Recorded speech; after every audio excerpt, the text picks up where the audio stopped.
Good morning to our listeners on Parliament Radio 105.5 FM, our viewers on the Parliament channel, and those of you joining us via the World Wide Web on the Parliament's YouTube channel ParlView or via our website at www.ttparliament.org. We welcome you to our continued coverage of the proceedings of the Standing Finance Committee of the House of Representatives. This committee is a committee that consists of all the members of the House of Representatives. It's a committee of the whole, and its purpose is to examine the estimates of expenditure for all of the heads that make up the budget for fiscal 2017. The committee first met on the 12th of October, where they set their meeting agenda, and they met on October 13th and 14th, where they got through some 16 heads of expenditure. We expect another 8 to be considered today.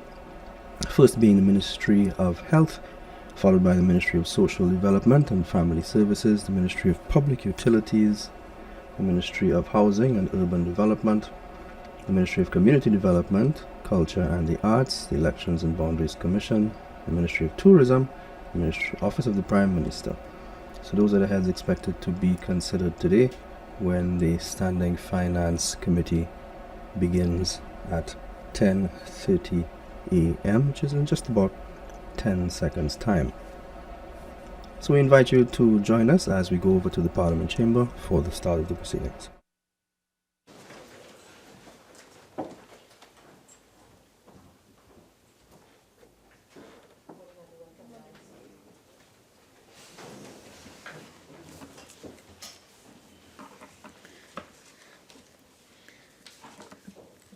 This meeting of the Standing Finance Committee will resume, and before I invite the Minister of Health, I would just ask honourable members to note that Mr. Rushan Parry, MP, member for Miaro, has requested leave of absence from today's meeting, and his absence is duly noted. Okay, and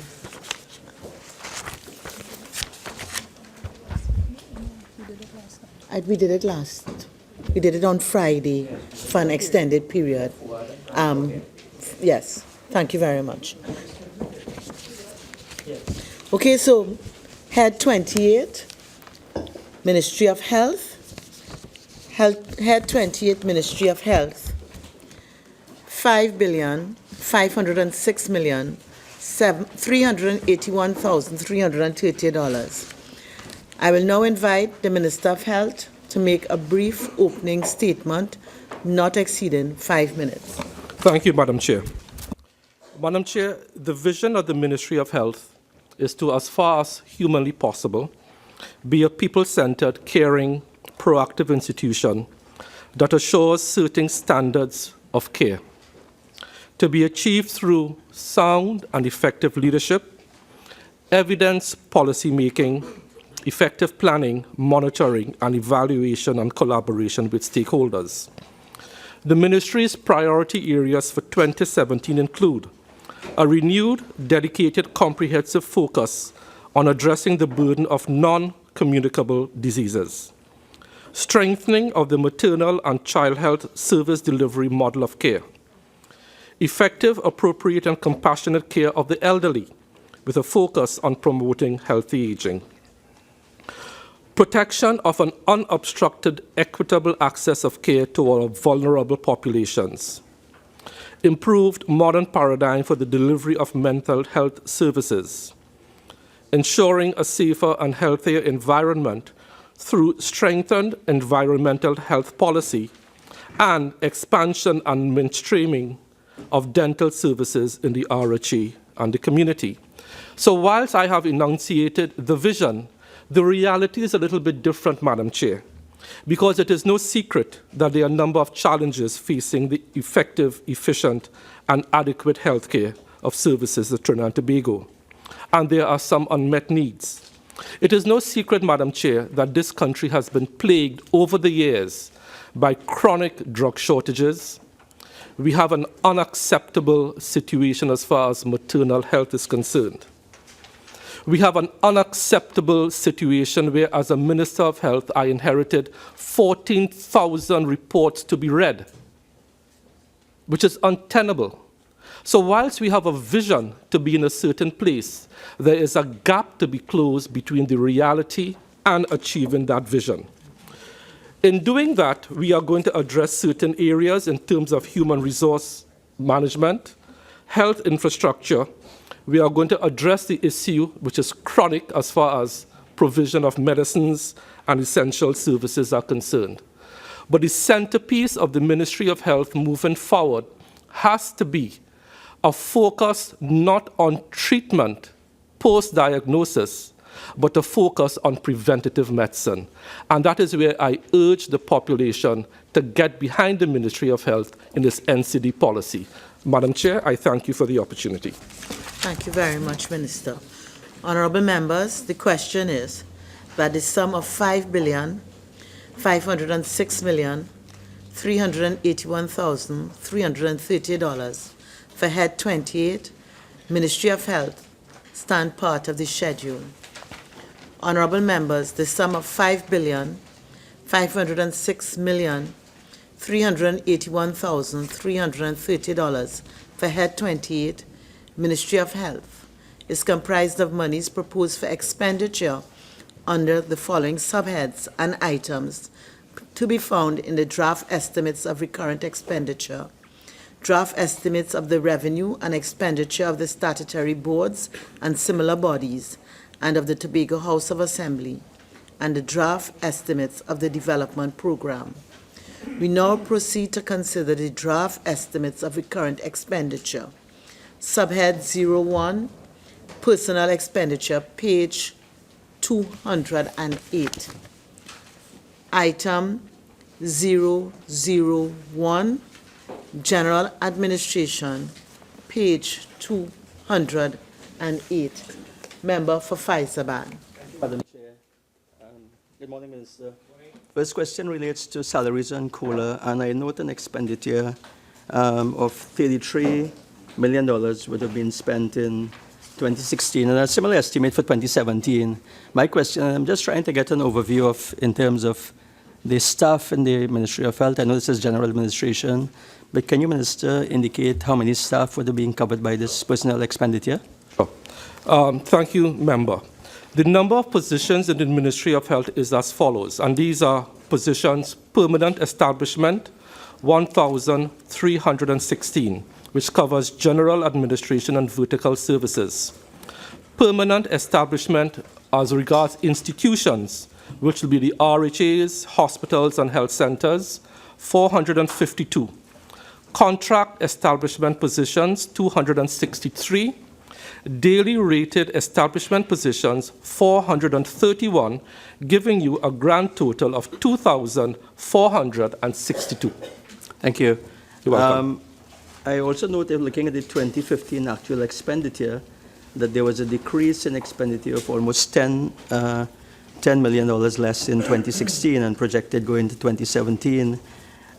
Minister, can you indicate what was the reason for this decrease and whether any jobs would have been affected? There is, right? There is. She said a decrease. There is. All right. No jobs were affected. There were no layoffs. There were no firing. That had to do with the clearing of arrears, and we don't anticipate to have that quantum again. Thank you, Minister. For Tabakit. You said that there were 2,472 persons, 2,462 whatever, employed in the health services, in the Ministry of Health. in the Ministry of Health. In the draft estimates of expenditure, the establishment figure given for 2017 is 3,367, down from 3,376. But let's use the 2017 estimate. What is the difference? Is it that 900 odd persons are vacant positions? How do you explain this difference between what is on the establishment and what you're reporting there? Sure. So this is for the establishment and the vertical services. Okay.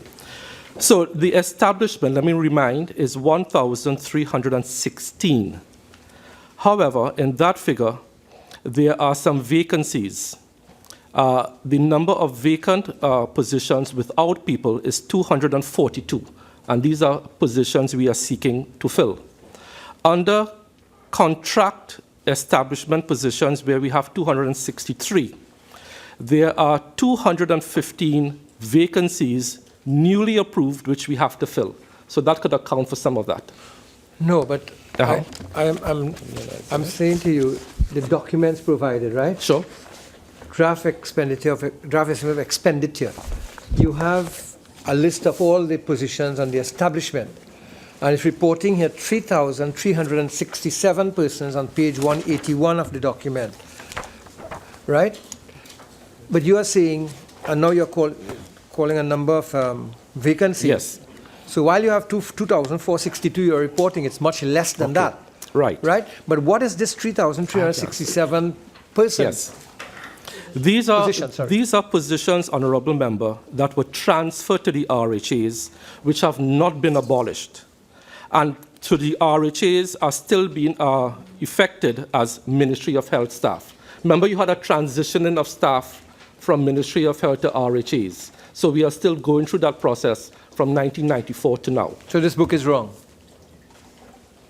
I would not this is say the book a serious is wrong, question, because the but I'm public can giving be an led- explanation. Because the public can be led to believe that there are 3,367 available positions. Honourable, but the book is not wrong because the positions are still there on paper. Okay? So the book is not wrong. The So after- positions are still there on Let's go- paper. After all these years, this process of transitioning these positions and cleaning up the thing has not been done. That's right. And that would have been also the situation between 2010 and 2015. So we are now taking ownership of the I'm not problems, concerned about 2010 and we to will 2015. solve the problems. I think that is insulting every time you say that, because that's a very crude Member and for irresponsible Tabakit. defense. Member for Tabakit. Let's really use our time efficiently. In terms of the question, I think the question has been answered. I think you really wanted to understand why such a figure and to reconcile it with the figure that the Honourable Minister has given. Do you have a follow-up question? The Yes, bigger please. question is, given what I've read here and what the minister is saying,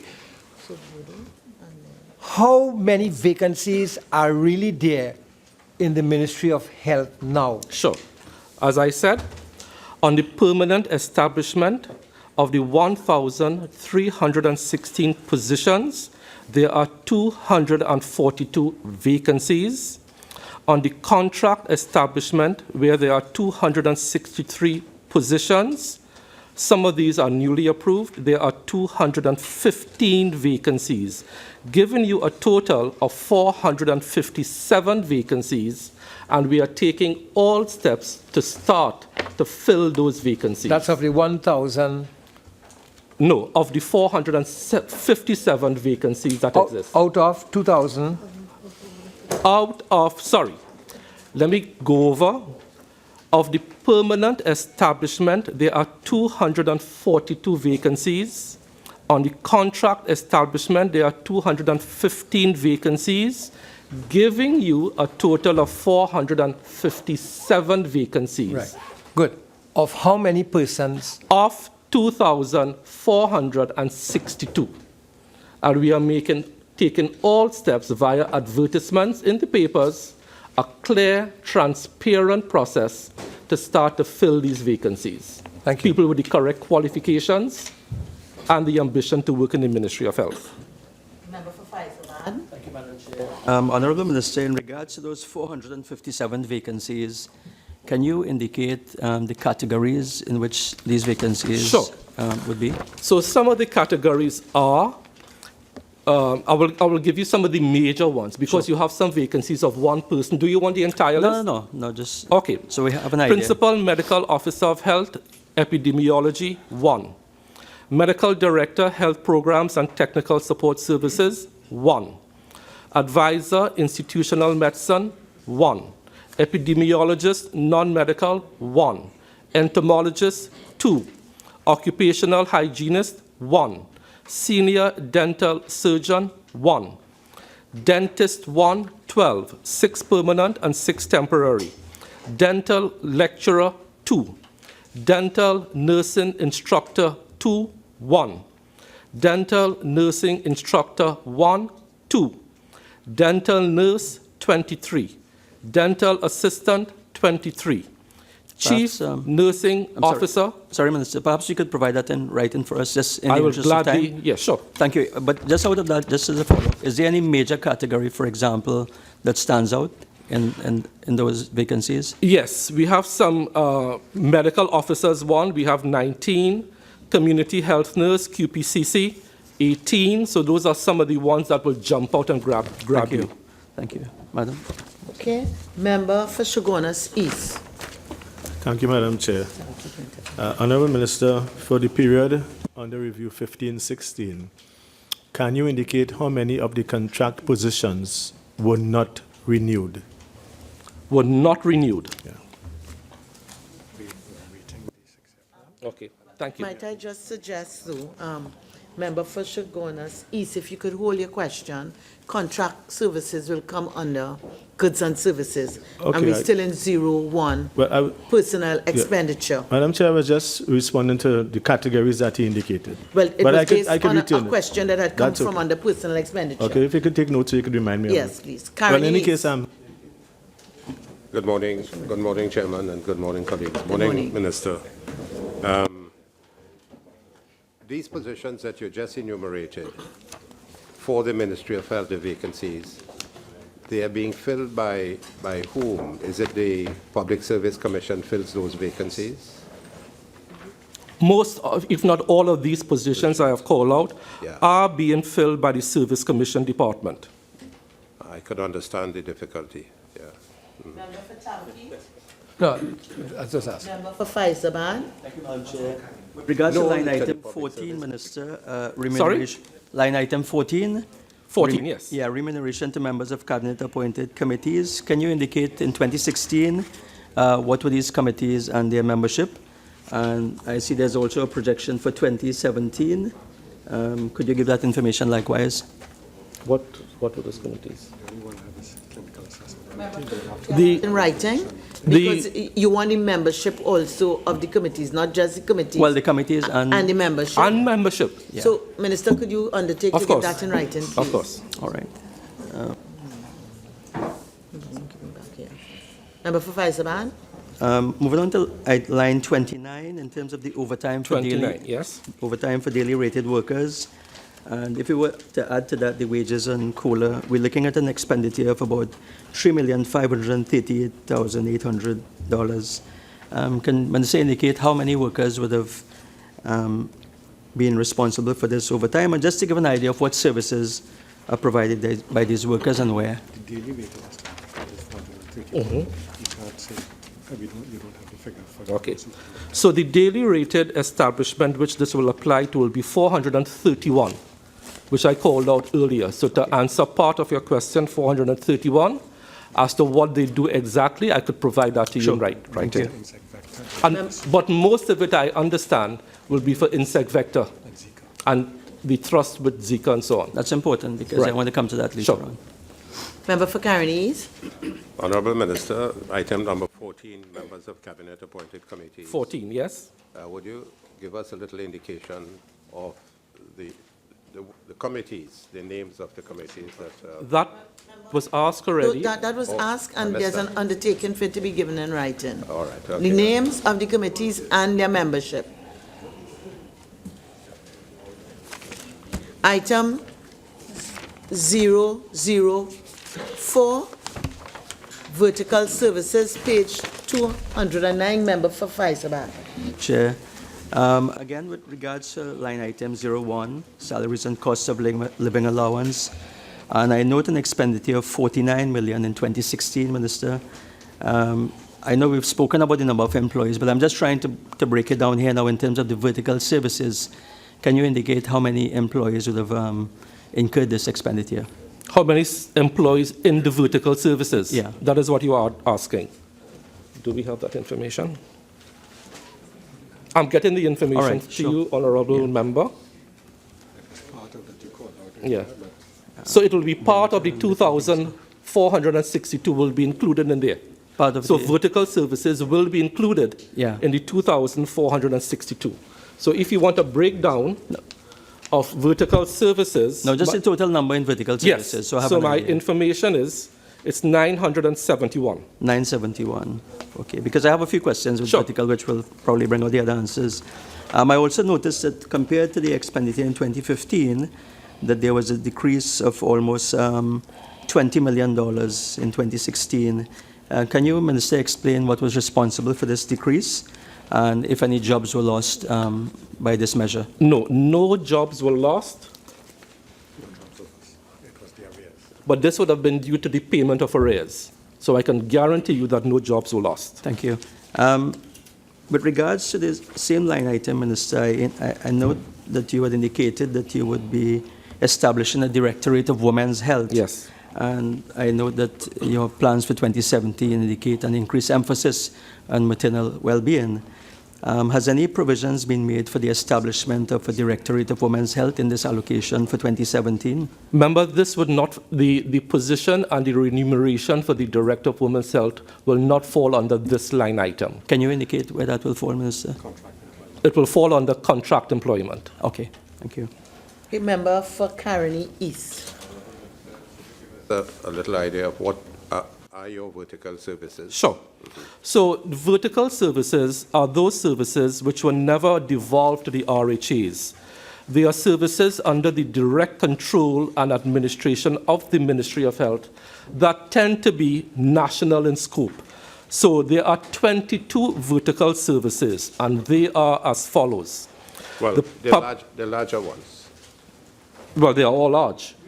So, Public Health Inspectorate, Trinidad Public Health Laboratory, National Surveillance Unit, Emergency Services and Disaster Preparedness Unit, Pharmacy and Drug Inspectorate, Chemistry, Food and Drugs Division, Insect Vector Control Division, Veterinary Public Health, National Blood Transfusion Service, the Queen's Park Counseling Center and Clinic, the Hansen's Disease Control Program, the National Tuberculosis Control Program, the Occupational Health Unit, the Expanded Program on Immunization, the Health Education Division, the National HIV/AIDS Program, the Medical Library Services, Nutrition and Metabolism Division, Dental Services, Population Program Services, Mental Health, and lastly, number 22, Tobacco Control. There's a comprehensive list of all 22 vertical services. Thank you, Minister. Member for Faizabad. Again, I'm just combining items 01 and 02, Minister. Yes. Looking at the expenditure for salaries and the wages and cost of living allowance. And you've already confirmed that the employees of the Insect Vector Control Division come under vertical services. Can you specify the number of public health inspectors by category? Because I know there are different categories. And the number of health control officers, again, by Okay, category. I'm trying to source that information for you now. Yeah.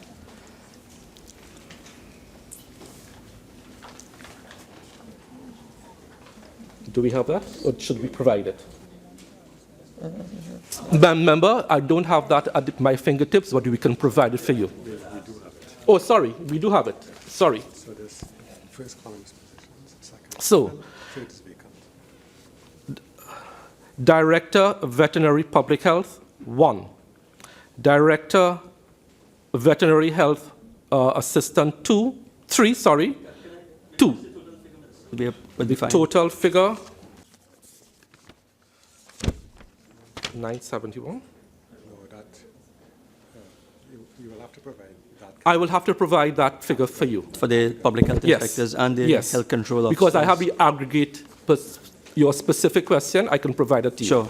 And also where they are deployed, and I also was wondering whether these officers would have agreed deliverables on an annual basis, because I know they are traveling officers and, Yes. and so on, you know, and what steps, furthermore, what steps would be in place to ensure that the targets that are set are Sure. met by these officers. We'll get that for you, sir. In writing.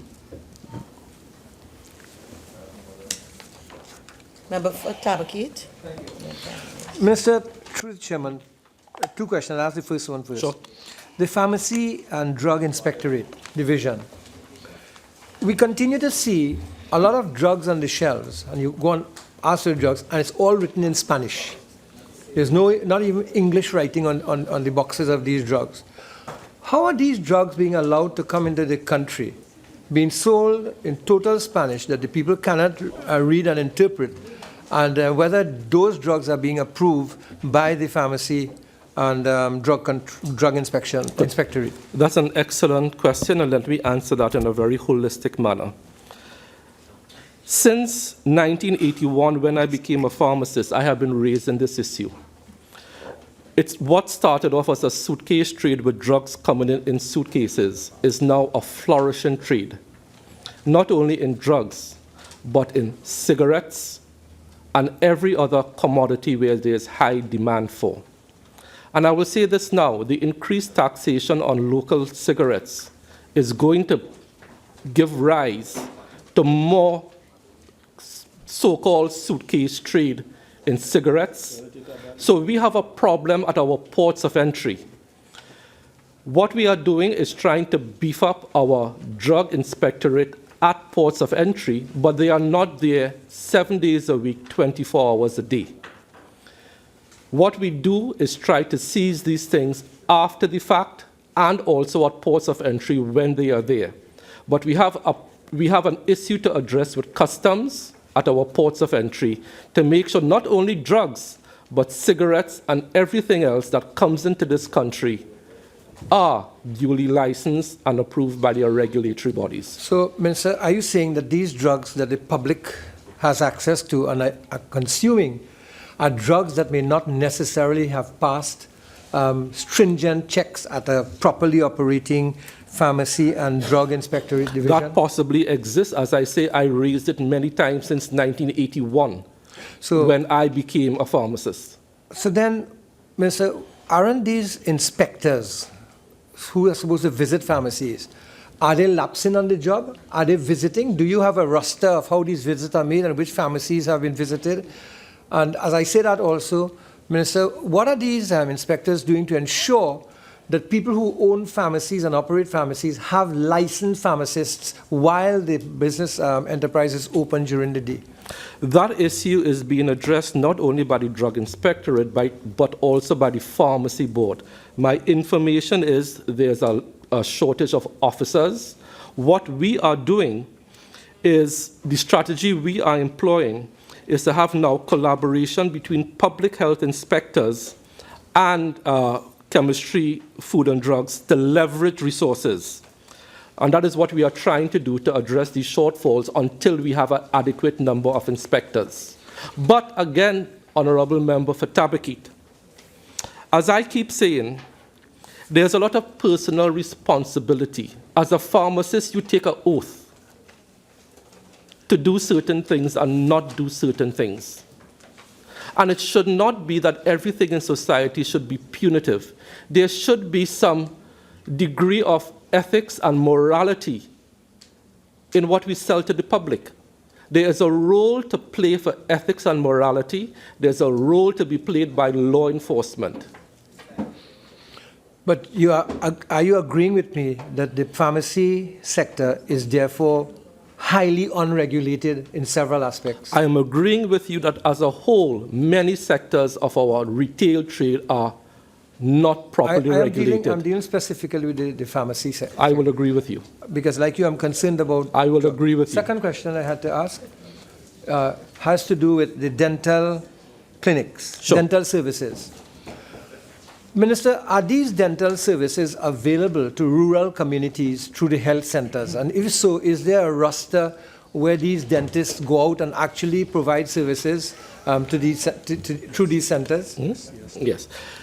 The short answer is yes, they are available. However, in reviewing my first meeting with the Dental Association, pointed to some flaws in the Dental Act, which stymies the development of professionals within the field, not only dentists, but dental nurses.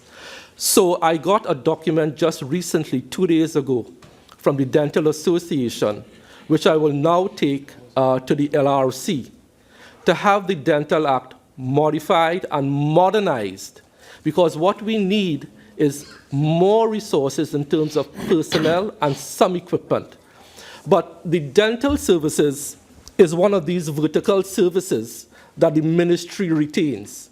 There could be a case for the dental services to devolve to the RHAs. Okay. And that is something that we might look at. May I ask you one question? I was trying to get dental services available at the Brothers Road Health Center. And I was told that I could only get that through the Eastern Regional Health Authority because that health center came under them. You're telling me now that this is a service that you have retained in the Ministry of Health. So what does a member of parliament do to ensure that his community gets these dental services when there appears to be a conflict of who is in charge to actually give the instructions for these dentists to be available? And this is separate now from your law and so on, because you do have professional dentists available at the Ministry of Health. Minister of Health, before I allow you to answer that, remember we're going under sub-items here. I've allowed you a certain amount of I know, and that's why I said I've allowed you a certain amount of latitude Sure. concerning the drug, the pharmacy and drug, and so on. But, the questions are becoming wider and wider. And while they may be of importance and relevance, I don't want us to stray too much from what the objective is of this exercise. Okay? So, as I said, there are opportunities, I'm sure, for you to do your examination at other times. Member for Caroni East. Yeah, Honorable Minister, being a pharmacist for almost 35 years, you had mentioned at one time that the pharmaceuticals within the CEDA program needed a review. In that context, where does the National Advisory Committee on drugs and the Central Drug Formulary Committee, where do they fall in under vertical services, or do they fall in under government-appointed committees? Drug Advisory Committee.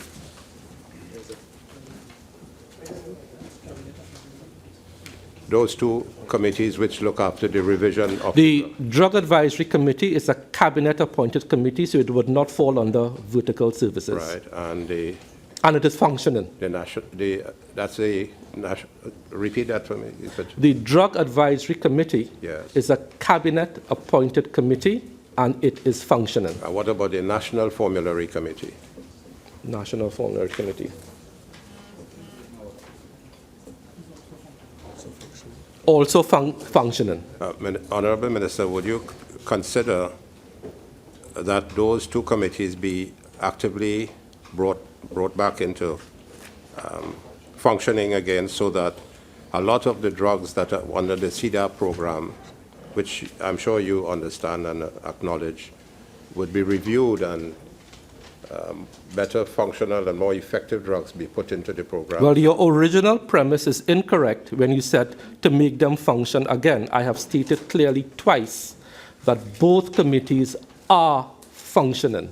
All right. Could you give us a little... I just asked, please, if you could direct the committee to the line item. That is under vertical services. That's what I was asking. Whether From what I recollect, I think I heard the minister said cabinet-appointed committees. Those are not vertical services. Those are cabinet-appointed No, I was committees. asking on the pharmacy and drug, whether they fell in that, because that's... And I said they are services. cabinet-appointed committees. Sure, that's in reference. Therefore, they do not fall under vertical services. Well, I don't know how else to say You it. just gave the answer, Minister. I asked the question, you just gave the answer. Okay, members. Anything else under 004, member for Caroni East? No. Okay, member for Faisabad. Minister, before we leave vertical services and I come back to insect vector control, and I'm sure that we perhaps could answer this question on the goods and services as well, but I don't want to leave personnel expenditure. And in view of the newspaper article in yesterday's Sunday Guardian by Annalisa Paul of 392 pregnant women affected with Zika and 4 affected unborn infants, I just wanted to find out from you whether you believe that the staff employed in the insect vector control division is giving you value for money, as the first point, and the second point is whether you need to increase the number of staff in that department. Okay. So to answer your question directly, the staff in insect vector is in fact giving me value for money because up until September 2016, they have visited and treated 529,897 houses. That is a phenomenal rate of production. So I am quite comfortable that they have gone beyond the call of duty to treat 529,897 households. Of that, number of direct inspections under the new yellow fever regulations are 2,000, and number of notices served is 250. That is a dramatic increase as to what obtained previously. Can you indicate the areas that these inspections All took place? over Trinidad and Tobago, especially in County St. George East, West, Central, and Victoria, where the majority of cases come from. Small country is going to come from all over, of course. But I'm telling you, the resources, if you look at the 80-20 rule, 80% of outcomes is generated by 20% of activity. Pareto's principle. Sure. Thank you. One. Member for Faisal? Yeah, just one more with regards to the chronic non-communicable diseases, and again, I note your emphasis on that. Under what line item, member? It will be under vertical services, and yes. it relates to personnel expenditure as well. Are you able to provide a figure in terms of what kind of expenditure would have gone into public health expenditure, public health education, with regards to interventions? I don't have that detailed figure with me, but I can Is that surely something you can look at provide in it. writing? Sure. Thank you. Member for Kumuju Manzanilla. Thank you. Thank you, Madam Chair. Honorable Minister, Vertical Services, Salaries and Cost of Living Allowance. Do you have provision for, in Vertical Services for a relationship between the Ministry of Social Development and Family Services? Sorry? In Vertical Services? Yes. I'm not too sure because you went through your various listing pretty quickly. So I just wanted to know, do you have a service there that works directly with the Ministry of Social Development and Family Services? Or is it under another line item? There's always cooperation between ministries, but the answer is Yeah. Honorable member, as you would know, there is always cooperation between ministries where there needs to be. I can assure you that the Ministry of Health supports its sister ministries and vice versa on any issue that is of national importance. You may not see it in a particular line item, but that cooperation is always there. Was there a specific line item when you were minister? I'm referring to... No, was there a specific line item when you were the minister? I couldn't, sorry? I'm sorry that I thought I was supposed to be asking the question. Okay, thank you. East. Madam Chair, based on your advice of vertical services, I'll withdraw my question. For Caroni East. Honorable Minister, are you saying the Insect Vector Control Division visited over 500,000 plus households in the country? That's the information I have as of this morning. But 1.3 million people, 500,000 plus households? That's the information I have from Insect Vector Perhaps this later on morning. the Minister of Planning will clear that up for us. Some of that could also be repeat visits because you don't visit just once. Repeat visits. Some of that could be. So you would be able to tell us then how many households in the country? If you want that information for repeat visits, we can surely So we get can that get for an you. idea of how many households had repeat visits. We can get that for you. Thank you. Item 005, Northwest Regional Health Authority.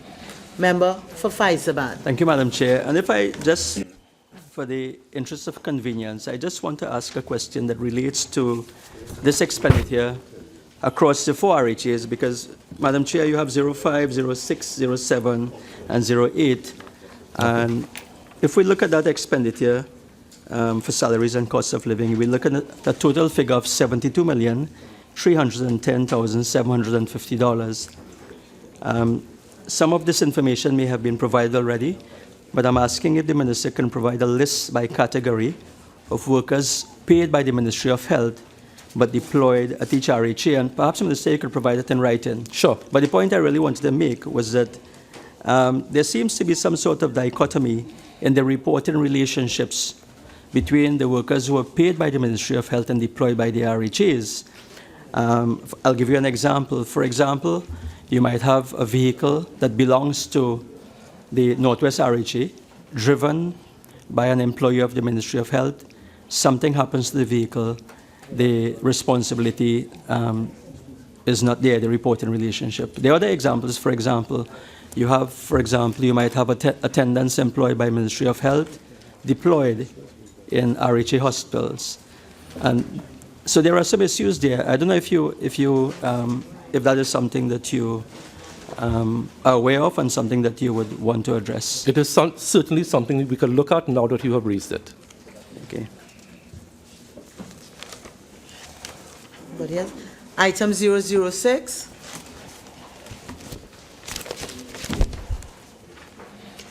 Item currently is? Honorable Minister, would you be kind enough, as my colleague had just indicated, we have 4 regional authorities. If you'd be kind enough to give us an understanding of the personnel, particularly medical personnel and nursing personnel in the various regional health authorities, so we wouldn't have to ask the question repeatedly. Sure. So, as far as doctors and nurses, give me the detailed list, please. Just a broad picture. Sure. I have it here. Okay. So, at the North Central Regional Health Authority, primary care physicians 1, 32 cabinet approved posts. Primary care physicians 2, 12. Senior specialist PCP 2, 0. Specialist consultants 112. Registrars 115. House officers 431. Northwest Regional Health Authority, primary care physicians 1, 26. Primary care physicians 2, 5. Senior primary care physician 0. Specialist PCP 2, 0. Specialist consultants 55. Registrars 55. House officers 225. Southwest Regional Health Authority cabinet approved posts, primary care physicians 1, 39. Primary care physicians 2, 29. Senior primary care physicians 5. Specialist PCP 2, 0. Specialist consultants 94. Registrars 100. House officers 314. ERHA, primary care physicians 1, 0. Primary care physician 2, 5. Senior primary care physician 0. Specialist PCP 2, 7. Specialist consultants 25. Registrars 31. House officers 76. Board approved posts. Northwest Regional Health Authority, primary care physicians 1, 14. Primary care physicians 2, 4. Senior primary care physician 0. Specialist PCP 2, 0. Specialist consultants 28. Registrars 21. House officers 69. Southwest Regional Health Authority board approved posts. Primary care physicians 1. Primary care physicians 2, 0. Senior primary care physician 0. Specialist PCP 2, 0. Specialist consultants, 16. Registrars, 25. House officers, 146. Board approved posts for the Eastern RHA. Primary care physicians, 0. Primary care physicians, 0. Senior primary care physicians, 0. Specialist PCP 2, 0. Specialist consultants, 5. Registrars, 11. House officers, 37. Could you give us, while you're there, the nursing personnel, that's a senior SRNs. Sorry? While you're there, on the 4 regional authorities, can give us an idea. Registered nurses? And member, may I suggest that that be given in writing, please? If you so desire. Just a broad picture of how many SRNs we have in each one. That is a short question. In But each it's for one of all the- 4, and actually we are on item 005. Yeah, but instead of asking the question, Madam Chairman, 4 times for each one of these, I just ask a broad question now. Minister, do you have any information? Let us see if I have that information Yes, here SRN. for nurses. Yes, I can provide it if you so desire as an oral answer. But this does come under another line item. But let me provide it in writing, Chairman. Let me provide it in writing. It's lengthy. Yes. But I do have it. The SRNs alone. All right. Member for Shogunas East. Madam Chair, this is Member Madam for Chair, this Shogunas is a East. critical and Member, important. you are getting the information. Member for Shogunas East, we are in item 005. Member, I am no longer recognizing you. Member for Shogunas East, item 005. Member, please, you are allowed as many interventions as you wish. I am now recognizing member for Shogunas East, item 005. Thank you, Page Chair. 209. Minister, the numbers you just called out for the various categories, those are people who are in the job? Let me clarify. No, just to make sure. I just wanted to make sure those are people. No, those are the posts approved. I said that distinctly. They were cabinet-appointed posts and board-appointed posts. Right, If you want the filled and vacancies, I have it Yeah, here. if you could, that I can take in writing, the shortage. Sure. For all the categories, Yes. yeah. I have it here, and I will provide it to you in writing. Yeah, thanks. Item 006, page 210. Member for Caroni East. Minister, could you tell us how many the SRNs are in the North Central Regional Health Authority under the heading salaries and cost of living allowance? How many SRNs are in there? Re-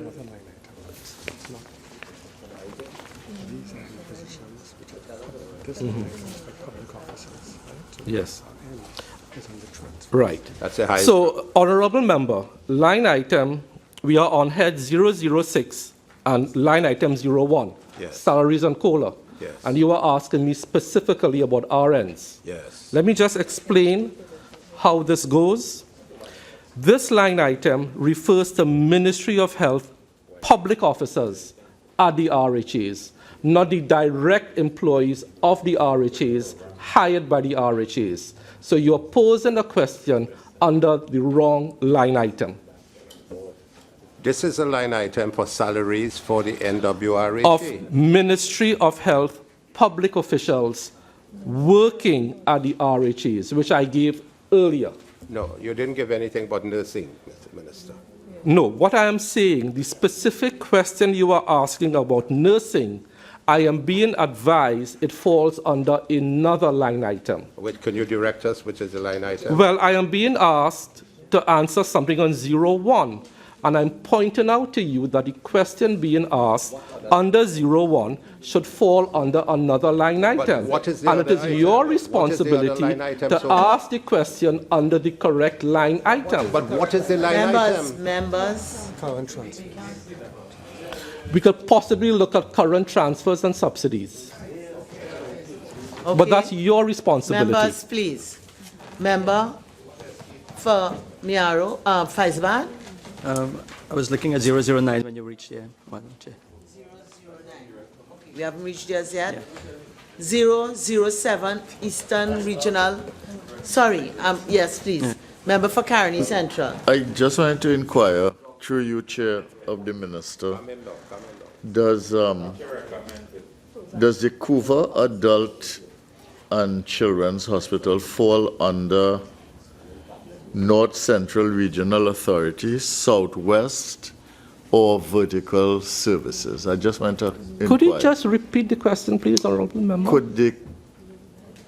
Could you indicate whether the Couva Adult and Children's Hospital falls under either North Central, Southwest, or Vertical Services? It does not fall under Vertical Services.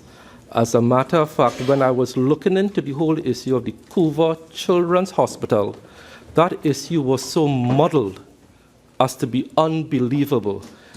I don't think it falls under any line item, and if you could point me to the line item, I will gladly answer your question. We are on 007 Eastern Regional Health Authority, and there is no way on earth a facility in Couva could fall under the ERHA. Minister of Health, maybe I should guide you. We're under 006 North Central Regional Health Yes, Authority. which is why I 006 That's North why I Central. Yes. So This I is think recurrent expenditure. This is recurrent expenditure. The Couva Hospital, which is not opened, was never opened, does not fall under, to the best of my knowledge, under recurrent expenditure. for any of the regional health authorities. Okay. So when you opened it on August 14, 2015, I don't know what line item you would have used to operationalize Couva Children's Hospital. The I don't know what question the member is answering. I simply inquired where it was located. I got my answer. All right. Okay. 007 Eastern Regional Health Authority, page 210. Member for Kamuta Mansanilla. Thank you, Madam Chair. Honorable Minister, 007 line 01, salaries and cost of living allowance. There is an increase. Could you indicate whether you will be employing more persons? Would you be granting persons who are vacant posts? It's under with incumbents. Are you going to be providing contracts, or can you account for the $200,000 increase, please? This has to do with the absorption of officers throughout the public service to be employed in the RHA. In Eastern? Eastern, correct.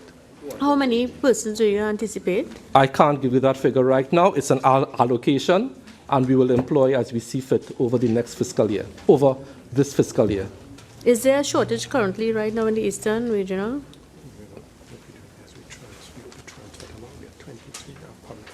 Right. Currently, there are 23 public officers at the RHA. So we are trying, as I'm being advised, to absorb them into the RHA. So this allocation is to handle that. Okay, thank you. Member for Shogunas West. Thank you, Madam Chair. I think that the Honourable Minister indicated that the public officers are now being absorbed, so that therefore you would not have the two tracks that currently take place in the Regional Health Authority. That is part of the problem in the sector. That is part of the long-term objective, yes. You are right. Okay, and now we go on to item 008, Southwest Regional Health Authority, page 211. Member for Caroni East. Honorable Minister, you gave us some information as to the number of positions in consultants, registrars, house officers. And then you gave us some other information of board approved. I'll just give you a little example. You said consultants 94 and then board approved 16. Could you help us differentiate what you mean by X amount there and board approved X amount? Honourable Member, I'm being advised that the question you are asking is better posed under current transfers and subsidies. Okay. With regards to 008, Minister, I note in 2015 an actual expenditure of 28 million plus, and in 2016, 22 million, some close to 6 million less. Can you explain that difference? Would that be Sure. Would that be in keeping with positions going back Sure. to the RHA? So this refers to Ministry of Health. Same thing for Eastern. Yeah. It refers to Ministry of Health public officers in the Regional Health Authority. It also has to do with the fact that the majority of arrears paid in the last fiscal based on the last set of negotiation. And in addition, as I said, the absorption of Ministry of Health people into the RHA system. And if you want to get the actual number of public officers so affected, it will be 115. Okay, thank you. So that you're just confirming that that doesn't reflect any losses in jobs? Absolutely not. Item 009, National Alcohol and Drug Abuse Prevention. Member for Faisabad. Madam Chair, Minister, the expenditure of $942,200 in 2016 and then $550,000 in 2017. Can you tell us how many staff are employed in this unit? And what was the reason for the decrease? Okay, I will try to get that information for you. And I if you don't can have give it at my fingertips. And by category as well. Sure. Thank you. Member for Caroni Central. No, ma'am, I wanted to ask a question under 008, but you went past. Okay, thank you. Subhead 02, Goods and Services, page 212. Item 001, General Administration, page 212 and 213. Member for Shogunas East. Thank you, Madam Chair. You had asked me to redirect this question at this time. Minister, item number 16. I had asked 16. 16, page 212. Yes. Contract employment? Yeah, I had asked whether if you could indicate to us how many positions were not renewed. Okay, so let's see. Okay, so a complete answer for you goes like this. In fiscal 2016, the majority of persons were employed on short term, as a six-year contract staffing plan was not yet approved. I can report to you and this nation that I have been successful in getting the ministry's six-year plan approved by cabinet. And what we are going to do is this. The number of cabinet-approved positions will be 263. Of that, 48 persons are currently employed, so we'll be employing more as we go along. Current short-term employees are 53, and those were those who were willing to accept short-term employment. In this, you must include foreign recruitment. So under foreign recruitment, there are 348 persons. From Cuba, we have 273, St. Vincent and Grenadines 29, St. Lucia 19, and Grenada 27. Specialist consultants, we have 1, registrars 27, primary care physicians 3, pharmacists 9, radiographers 26, ultrasonographers 3, biomedical engineers 8, and RNs with different specializations 261. Just a follow-up, could you give us some explanation of the 4.2 million decrease? The decrease, we will look for surplus funding under short term, and then we could also look to the mid-year review if need be. Member for Princess Town. Madam Chair, through you to the Honourable Minister. Honourable Minister, with respect to the University Graduate Recruitment Programme. Which line item, sir? Line item 34. 34.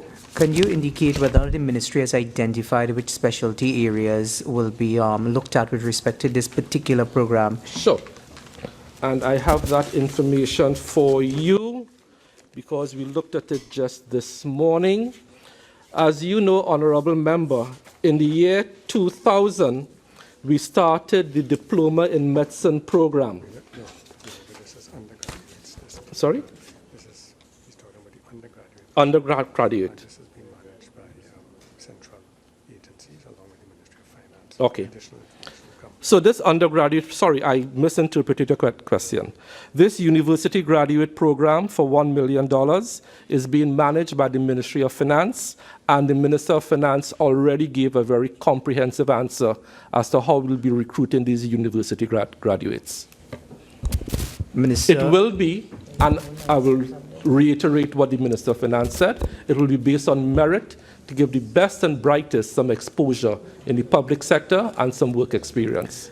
Thank you, Minister. However, the question was whether or not the ministry, meaning the Ministry of Health, had identified its specialty areas with respect to healthcare or in the health sector with respect to this particular program. They will be aligned to the Ministry of Health's core deliverables. I can assure you of that. Member for Faizabad. Minister, with respect to line item 05, telephones, I see 05. Telephones on page 212. Yes. I see in 2016 an expenditure of 4.6 million was incurred for this item, but you proposed to reduce this to 3.2 in 2017. Can you indicate how you propose to achieve this reduction? Sure. We will do that by proper monitoring and management of the use of phones. We are putting in place control mechanisms, including phone codes, for officers to use external lines. So it's a part of a management strategy to reduce the use of phones and also to put in codes so we can monitor the use of these phones. Also, there was a slight reduction in VAT. So between all those measures, we think we are on the way to realizing that saving of $1.4 million. Member for Caroni Central. It was a question I had in mind in relation to the university graduate recruitment program. I'm happy to hear that the program of recruitment for health would be merit-based, but I note that the minister on several occasions, and I hope that he will not respond in an angry manner about this.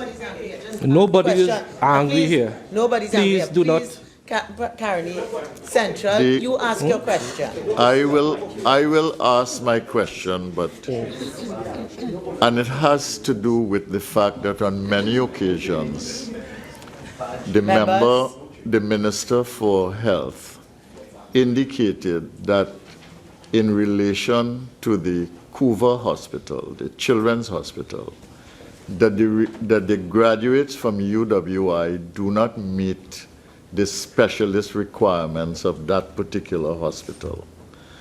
So I was wondering, since there is no line item here for Couva in any of the NRHs or in the vertical services line, and the Couva Hospital, Children's Hospital, was mentioned in the context of the 2017 budget fiscal year, and mentioned in the context of public-private. If anything has been initiated with regard to recruitment for that particular hospital. Sure. And are you finished, sir? Okay. Let me state for the records that the Couva Children's Hospital, so named, is the second children's hospital to be built in Trinidad and Tobago. The first children's hospital is the Wendy Fitzwilliams Children's Hospital, located at the Eric Williams Medical Sciences Complex. As far as the second children's hospital, we have said ad nauseum and in the budget by the Minister of Finance that we are going out for expressions of interest for a public-private partnership. It will be premature at this stage for me to state what type of specialties and who we are going to recruit from the University of the West Indies until we have that public-private partnership model in place. I can assure you, Honourable Member, and the rest of the country that the Couva facility will be used and redound to the benefit of all citizens of Trinidad and Tobago. It will be opened, but it will be opened under a public-private partnership. And therefore, it will be premature at this stage to say which university graduates we are going to hire. Member for Faizabad. With regards to item 08, the rent lease of office accommodation and storage, and again, the Minister could provide this in writing, just the property is rented for what purpose, from whom, and the details of the rental costs per property. I have the information now. It's not long. I can give it to you now. Sure. Okay. Buildings rented by the Ministry of Health. Our head office, Corner Park and Edward Street, Port of Spain, $454,634.63. Park Plaza Building, St. Vincent Street, $108,987.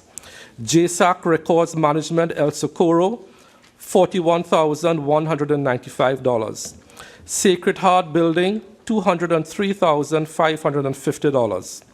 City Drugs, Port of Spain, which we are moving out of, $71,300.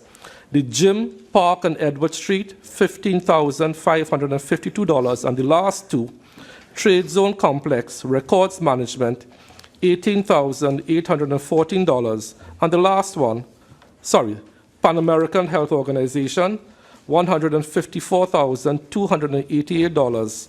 And Chemistry, Food and Drugs on Frederick Street, $103,500. So that's a comprehensive list of all the buildings and their rentals rented by the Ministry of Health. Member for Faisalabad? Okay. No, that's fine. Thank you. Member for Karen East?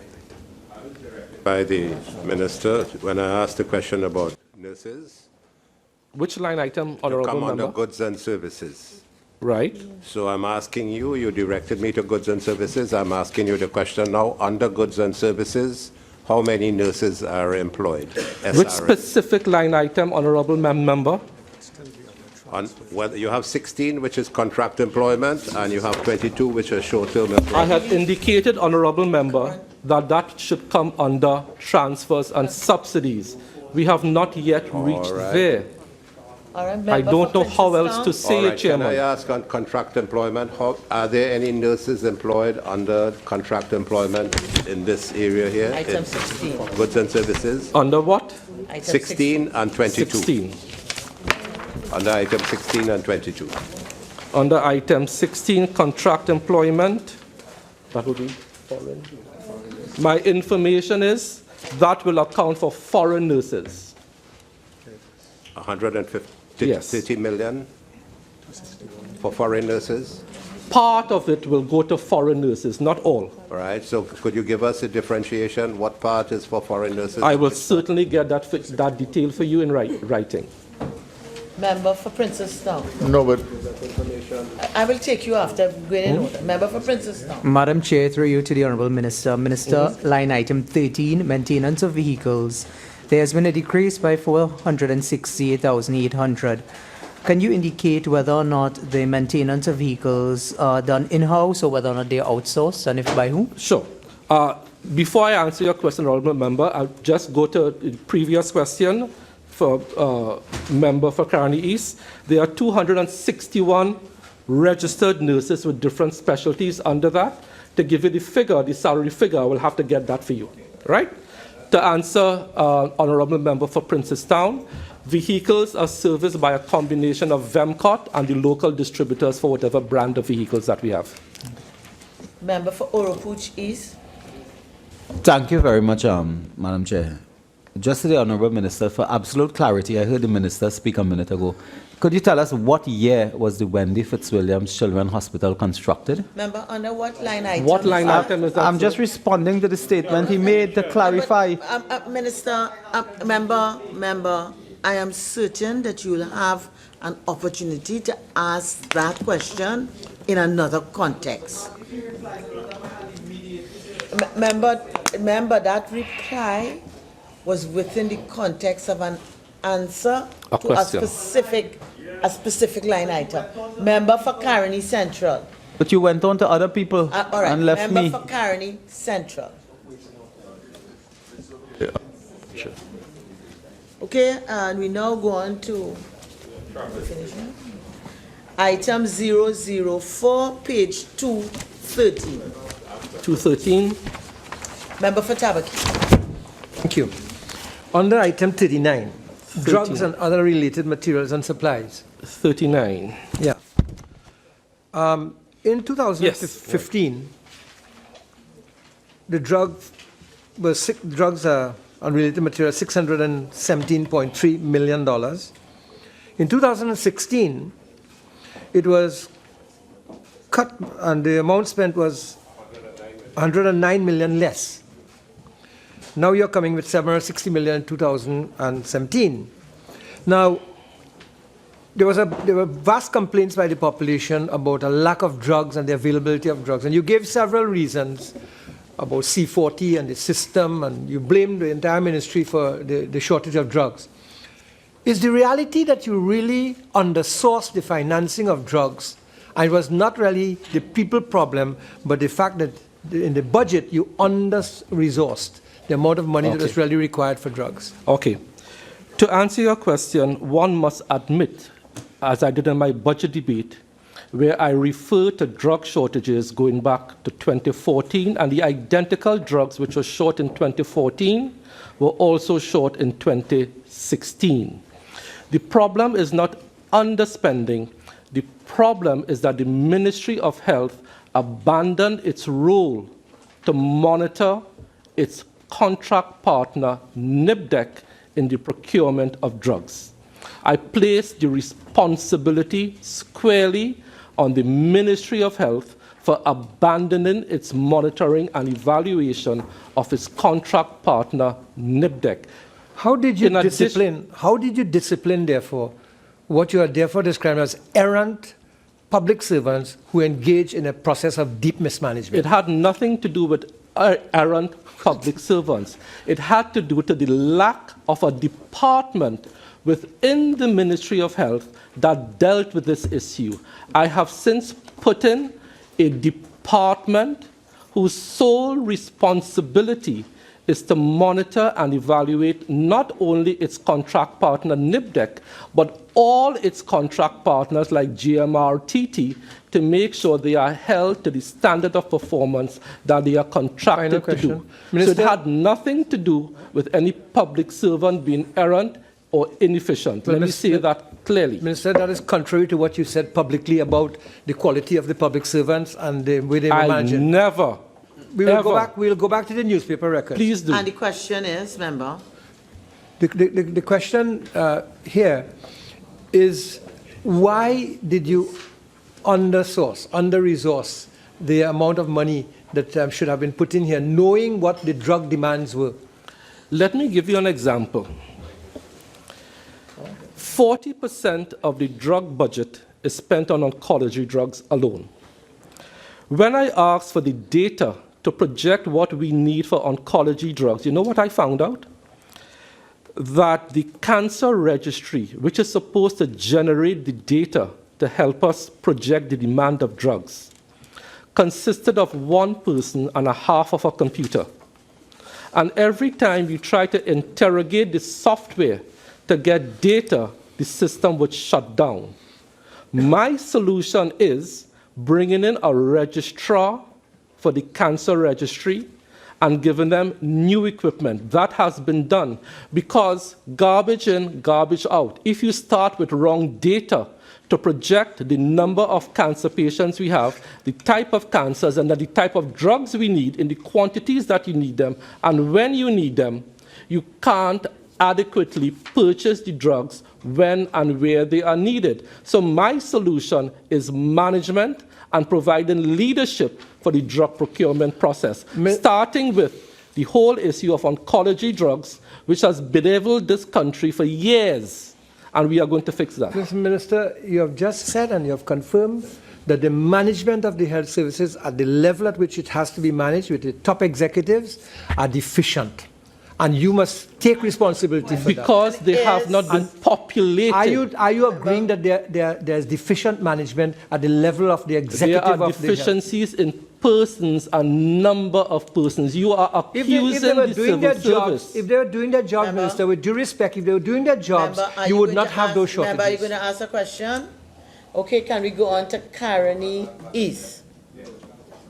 Notwithstanding all what the minister said, you allocated only $508 million in 2016. That was your estimate. your revised estimate is the same, but it is $109 million less in the purchase of pharmaceuticals. Why was that so? Don't forget that when we recognized there was a need for additional spending on drugs, the Cabinet of Trinidad and Tobago authorized an extra $245 million to purchase drugs, a large slice of which went into paying bills which we inherited, which were not paid for over a year and a half and 2 years. That is the reality. And the balance went into purchasing drugs. So the allocation at the end of 2016 came up to where it should have been. So that extra money that you said was given by Cabinet, is that part of the revised estimates of 508, or is it in addition to the 508? It was in addition. All right, okay. Member for Faizaban. Thank you, Madam Chair. Item 17, I see there's no allocation for training. Minister, can you give an explanation? All our training for the fiscal year 2017 is going to be done under general administration. So we are going to do a lot of training, but a lot of it is going to be done in-house. We have capable people, contrary to what Tabakit is saying, to train people. Yeah, thank you, Madam Chair. Minister, earlier I had asked about the allocation for the Directorate of Maternal and what line item, sir? Well, that's exactly my point. You had indicated that that would come under vertical services, but I'm not seeing. And I indicated earlier. Can you explain? I indicated earlier. I answered this question already. That funding will be met under contract services under general administration. All right. Under general administration. All right. Thank you. Can I be so bold as to just go back and ask how much has been allocated? The exact figure? I don't have that figure with me, but we can certainly get it. But it will be subject to negotiations between the Ministry of Health and the CPO based on qualifications and so on. And just one further question, Madam Chair. Can you indicate how soon you expect this position to be filled? There are negotiations ongoing between the Ministry of Health and persons placed on the merit list after the interviews were held. Can you give me a closer answer, Minister? The process of engaging the number one person on the merit list is ongoing. I cannot give you an exact date, but we are pursuing it aggressively because this is a position that is critical to maternal and child. And I agree with you, Minister. Nice words, but give me a figure. Give me a date. I cannot give you a date at this point in time. I have no control over the Chief Personnel Officer, as you rightly know. Member for Naparima. Thank you, Madam Chair. I'm talking about item 39. Since the Minister has indicated that he has not solved the plethora of management problems with respect to the cancer registry and etc. No, I said I have solved it by bringing in a registrar and giving them proper equipment. So the issue of management and the cancer registry has been solved. So therefore, on the basis of what you're saying, that we can expect that the issue of shortages with respect to cancer pharmaceuticals will not exist in the fiscal year 2017. All things being equal and assuming there are no global shortages of any particular drug, we can look forward to a more stable and consistent supply of drugs moving forward. I have a related follow-up question. I found in the constituency of Naparima that when there are shortages of drugs, people are turned to alternative remedies. And I am noting, and I think we all are aware of the plethora of alternative remedies, naturalized herbs, colon cleanser, etc. Does the ministry see itself as having a responsibility to monitor these advertisements, correct them if there are misinformation being supplied, so that the health of vulnerable people, particularly rural communities, are protected? Put that under item 62? Yeah, that is under drugs, and I'm dealing with when drugs are not available. Would you like to put it under item 62? Yes, item 62. Thank you very much. So the question is? Does the Ministry of Health see itself as having a responsibility to counter the misinformation in terms of health remedies that arise because of the inadequacy of the ministry to deal with that problem?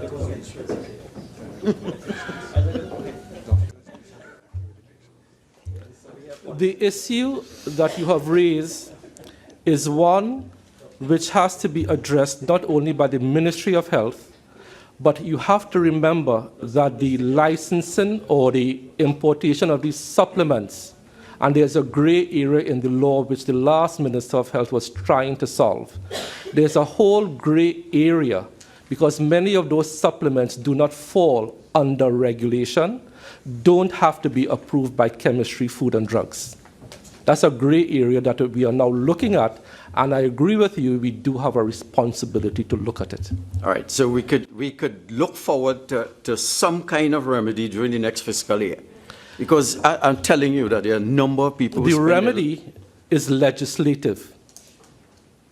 So I cannot sit here and tell you that the legislation, because your last Minister of Health predicted that it will take 3 to 5 years to bring the legislation to deal with this issue. It's a gray area in the law, and we are actively looking at it.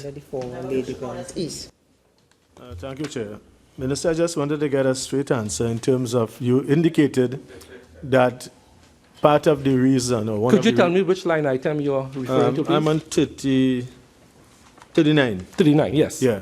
You indicated that part of the reason for the shortage or the insufficiency of appropriate drugs was the fact that the ministry did not have an M&E unit, which you have now put into action.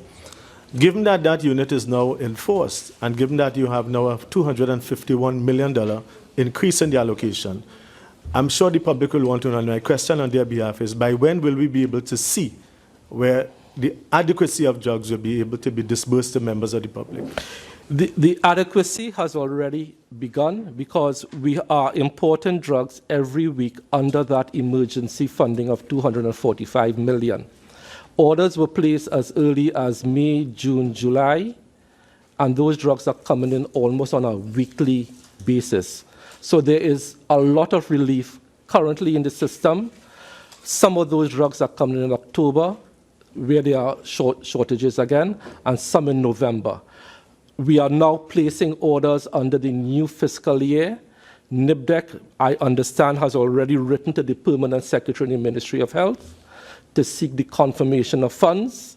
Once we do that, we then seek the confirmation from the PS Finance, so NIBDEC can start to place their orders as soon as possible.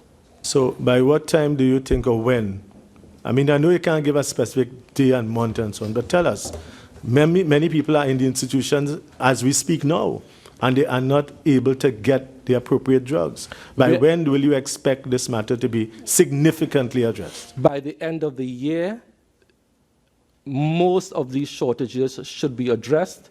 However, on a week-by-week basis, more and more drugs are coming into the country for things like oncology, for other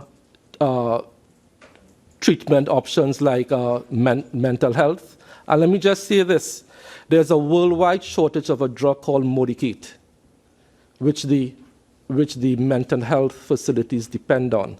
And I brought this to the attention of the country as early as February.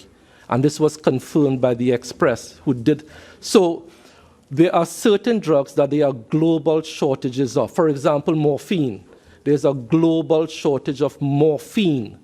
Once there is no global shortage or regional shortage of any drug, I am saying that we are putting all systems in place to make sure once a drug is being manufactured and there is no global shortage, we can have it in Trinidad and Tobago. Well, I'm just happy to hear that you are saying that by the 31st of December 2016, that many of these issues will be addressed. But if, I know that you're talking about specific shortages and unique cases, but if you do not get these drugs to these people, you'll have many, many more demand for mental situations. But, Honorable Member. Excuse me, is there a question?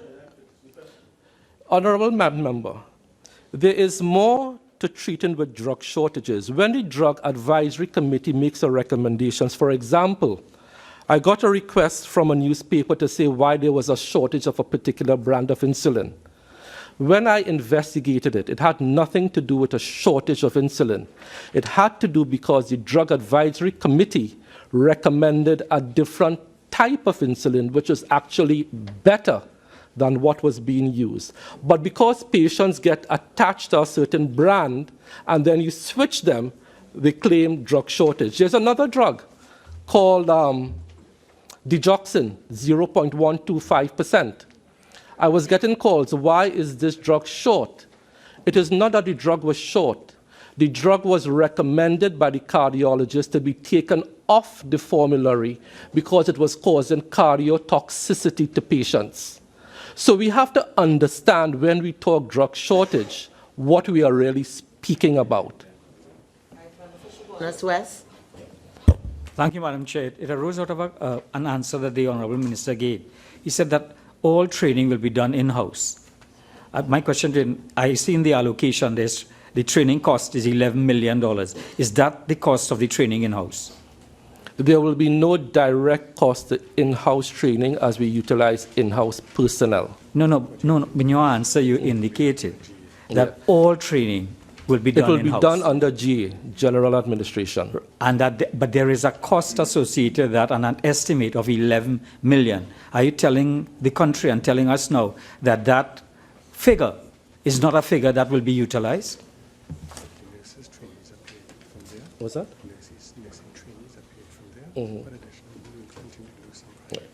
So what I understand is that nursing training is done from there, but other training will be done in-house.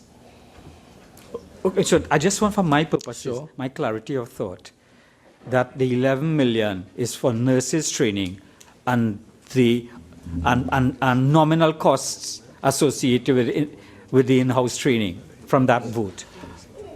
I will just reiterate the advice I'm getting is that all training will be done under GE. Okay. Member for Faisalabad. Thank you, Madam. This through line item 12, materials and supplies, and Minister's Which page, sir? Line item 12 on page 213. 212. Yeah, I'm just thinking that may be the right line item, but I'm referring to your promise of providing special facilities at the Mount Hope Maternity Hospital. Which line item, sir? Line item 12. And I'm wondering if those if that additional expenditure would have come under this item, and if you could indicate what exactly is in place at Mount Hope for the referral. Under line item 12? 12, yeah. Materials and supplies? Yeah. And your question is? The question is, what exactly is in place and how much expenditure there has been for the provision of that special unit at Mount Hope to look after the Zika positive pregnant women. Okay. And I refer to that just because of in yesterday's newspaper, and I trust I'm wrong about this, and if I may quote just one paragraph saying that, praising, and I don't want to mention the doctor's name, for her dedication to the patients and the public at large. One senior medical official said, Doctor, and I'll leave the name out, performs scans on her personal ultrasound machine and a cupboard outfitted with a single mattress in a very small space. Remember, to save you from yourself, we are dealing with 004 vertical services.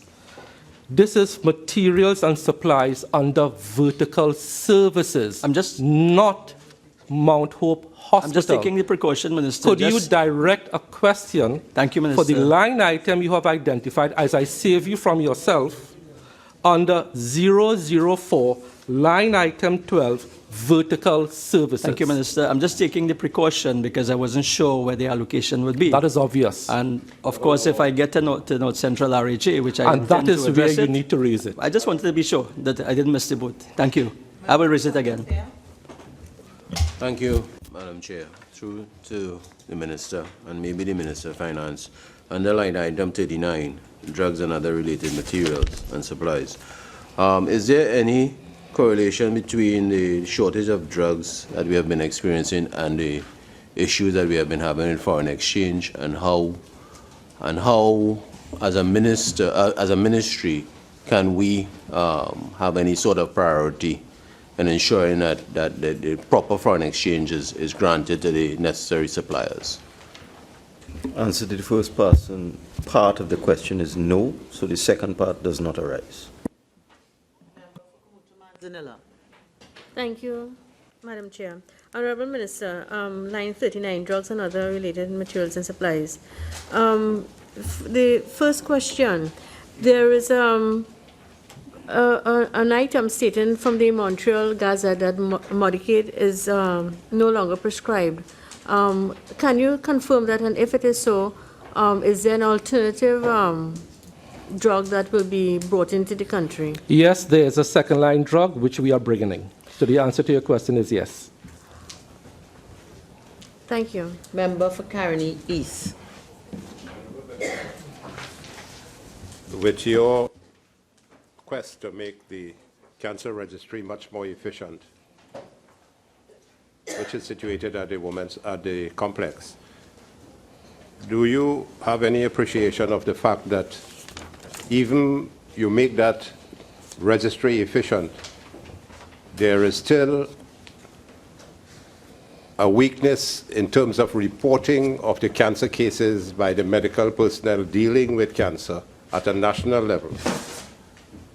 And what steps are you going to take to ensure that there is reporting of every cancer case? Because at the moment it is not. It is just you can, or are you going to take measures for doctors and nursing homes and hospitals to report on these cancer cases to the National Cancer? That is an excellent question, Member for Caroni East. And it is something which came to my attention when I paid a visit to the St. James facility. And they were telling me there that they have absolutely no research capability and they have no data collection capability. So, arising out of that, I took a decision that under the NCD program that we are going to launch, there is funding available to start projects on that same issue you have raised. And I have given the commitment that we are going to start a program of trapping data and trapping information for all types of cancers. May I be permitted, my 28 years of experience in gynae oncology. Since 1988, I've been trained in cancer and gynecology, 28 years now. Would you say that the time has come for us to put it in legislation so that every case of cancer be reported in the National Cancer Registry? I'd like to support you on that and to ask you to consider that as an amended piece of legislation. I thank you for your support, and I will look forward to working with you collaboratively on this project. Yes, and I thank you for your support. Thank you. Thank you, Madam Chair. Honorable Minister, back on line 39. 39 again? Yeah. Sure, right. You had indicated earlier that drugs were coming in week by week and so forth to assist in alleviating the problems. Could you confirm whether or not those drugs were being solely sourced by NIBDEC, or is there another supplier? Okay. Under Head 39, drugs and other related materials and supplies, it also includes vaccines. As you know, we had to bring in vaccines for yellow fever, influenza, and all of that. So what is being purchased with those monies are both drugs coming in through NIBDEC, drugs coming in through the strategic fund that PAHO runs, but also vaccines. And for instance, we have 50,000 doses of flu vaccine landing in the country on the 16th of October, which would have been sourced through PAHO. So it's a combination of PAHO, vaccines, drugs, PAHO strategic fund, and NIBDEC. Just to confirm, NIBDEC, PAHO, and PAHO. And the PAHO strategic fund. All right, thank you. Hoover North. Thank you, Chair. Minister, line item 37, janitorial services. Yes. There's a sharp decrease there by 237,500. Can you give some clarification with respect to that? Yes. What we are going to do is make greater use of our in-house cleaning services, and we are renegotiating our contracts with our external suppliers. Minister, line item repairs and maintenance of... Which number, Honorable Member? 21? 21, yes. Yeah, can you indicate which buildings are going to be repaired under this program and what will be done in 2017? This has to do, Honorable Member, with our general repairs and maintenance at most of our vertical services buildings. We have serious OSH problems in our buildings at Barataria, Penal, Siparia, Point Fortin. And we are going to NIPDEC, I believe it is, to start to undertake some serious emergency repairs to these buildings which were not paid attention to for the past few years. I thank you for that question. Item 005, Northwest Regional Health Authority, page 214.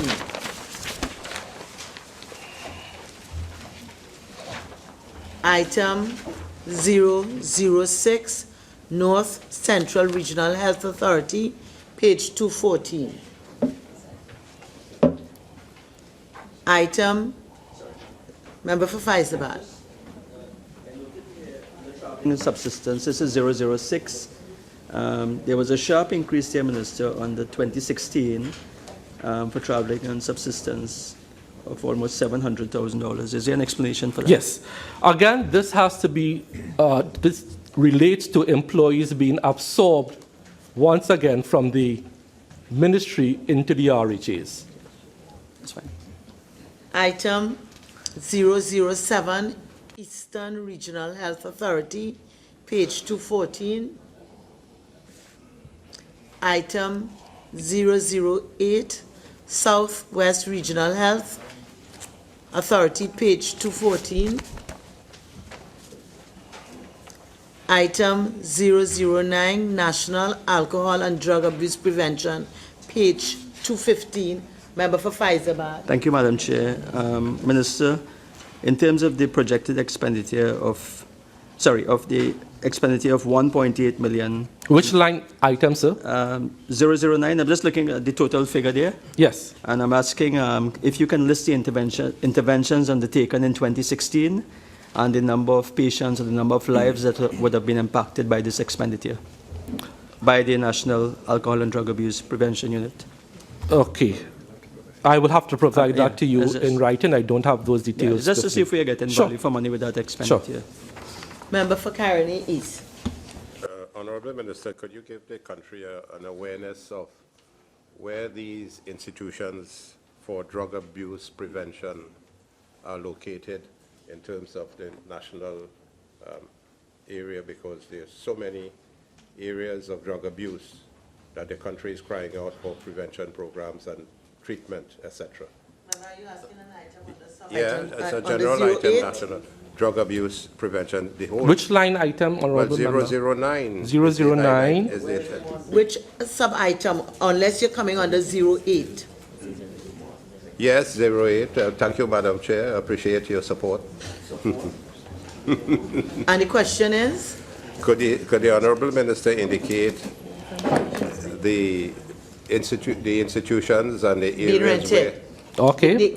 The situations of the release buildings. So, yes. So 08, Honorable Member, good question, has specifically to do with the Secretariat of NADA, which is based on, I believe, 63 Abercrombie Street, and that is what those monies are earmarked for. All right. Are there any other allocations for the institutions dealing with drug abuse? What line item are you? The same thing, the same rent No, lease. 08 has solely to do with the renting of a facility for the Secretariat for NADA. I think you fully understand and appreciate the question I'm asking you. And it would be honorable if you don't try to divert from the answer. I don't think that is necessary. All right, I'm asking you him asked again. a particular question, and All maybe right. that answer is not what you want, but you need to point the line item that you want. 08 again, accommodation. Can he indicate where is the accommodation at a national level for patients suffering from drug abuse? Madam Chair, 08, line item 08, under head 009, National Alcohol and Drugs Abuse Prevention, is to rent the Secretariat at 63 Abercrombie Street. If it is, the member wants further details as to other satellite centers, I will provide that to you, Honorable Member. Yeah, but it doesn't fall under this. To my but if it understanding, is you want information on other centers throughout Trinidad and Tobago, I will gladly get that for you. Well, I think there might be only 2, so why can't you give it now? Because I don't have it. So that information will it be does not provided in fall writing? under 08. Because I don't believe Member, there are not more Minister than 2. of Health, that will be provided in writing? Yes, Thank you because very much. it does not fall under 08. We understand. It's sad that the minister doesn't know. 03, It's minor sad. equipment purchases, page 216. Item 001, general administration, page 216. Member for Faisabad.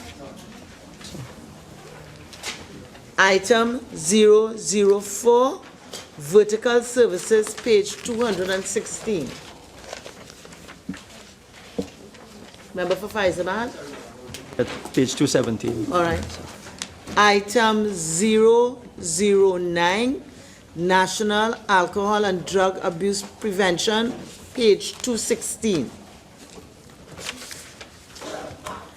Subhead 04, Current Transfers and Subsidies, page 217. Item 001, Regional Bodies, page 217. Member for Faisabad. Minister, with regards to the allocation, the transfer to CAFA. Yes. Of 12 million. Line item 09. 09, Great. yeah. Can you perhaps try to quantify the benefit that the country would have received from this allocation, in terms of the number of tests and, seminars, public health awareness, and so on? And further to that, and this is in regards to Zika especially, and if you can also confirm that every pregnant woman is being tested at the antenatal clinics, the public antenatal clinics for Zika, and can you also confirm how long it takes for the test results to be made available? You are asking very technical issues about the operations of Caribbean Health Agency, and I will try to answer as many as I could. So this is the quota contribution that Trinidad and Tobago pays to CAFA. The value of CAFA to Trinidad and Tobago and the region cannot be estimated. They provide excellent service in the areas of public health. They are the go-to agency for everything from Zika, possibly tuberculosis, and everything else. They are the guardians of the region's health. As far as Zika and maternal testing is concerned, I will reiterate that every pregnant woman that we know of in the system is tested for Zika, and that test is done at CAFA. Those with symptoms, that is, who present with symptoms for Zika. Sorry, Minister, I just want to be clear. Is it only if they present with symptoms? That is the information I have from CAFA. And once they are symptomatic. All right. Because I just wanted to make the point, if I may, Madam Chair, that many of the pregnant women are turning up Zika positive by the screening test without symptoms. And perhaps it may be something that you may want to consider. We have said publicly, when we had a meeting with all agencies, that CAFA is the only registered lab in Trinidad and Tobago with the sensitivity to give a positive test for Zika. That's fine, Minister. I was just seeking clarification as to whether you might consider testing all pregnant women, regardless of whether they are symptomatic or not. That is something we could look at and work with CAFA, but I can't give an undertaking now, but I will certainly speak to CAFA. No, all. For Karen Central? All. 005. I'm sorry. Sorry, there was just one more point. Sure.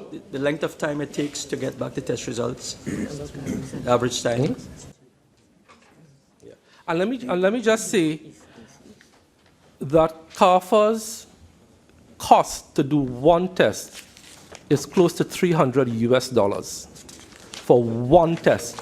And that is why a few months ago, CARFA How much did you? took the decision that we will be treating and testing pregnant women and not be testing people like myself who may have Zika.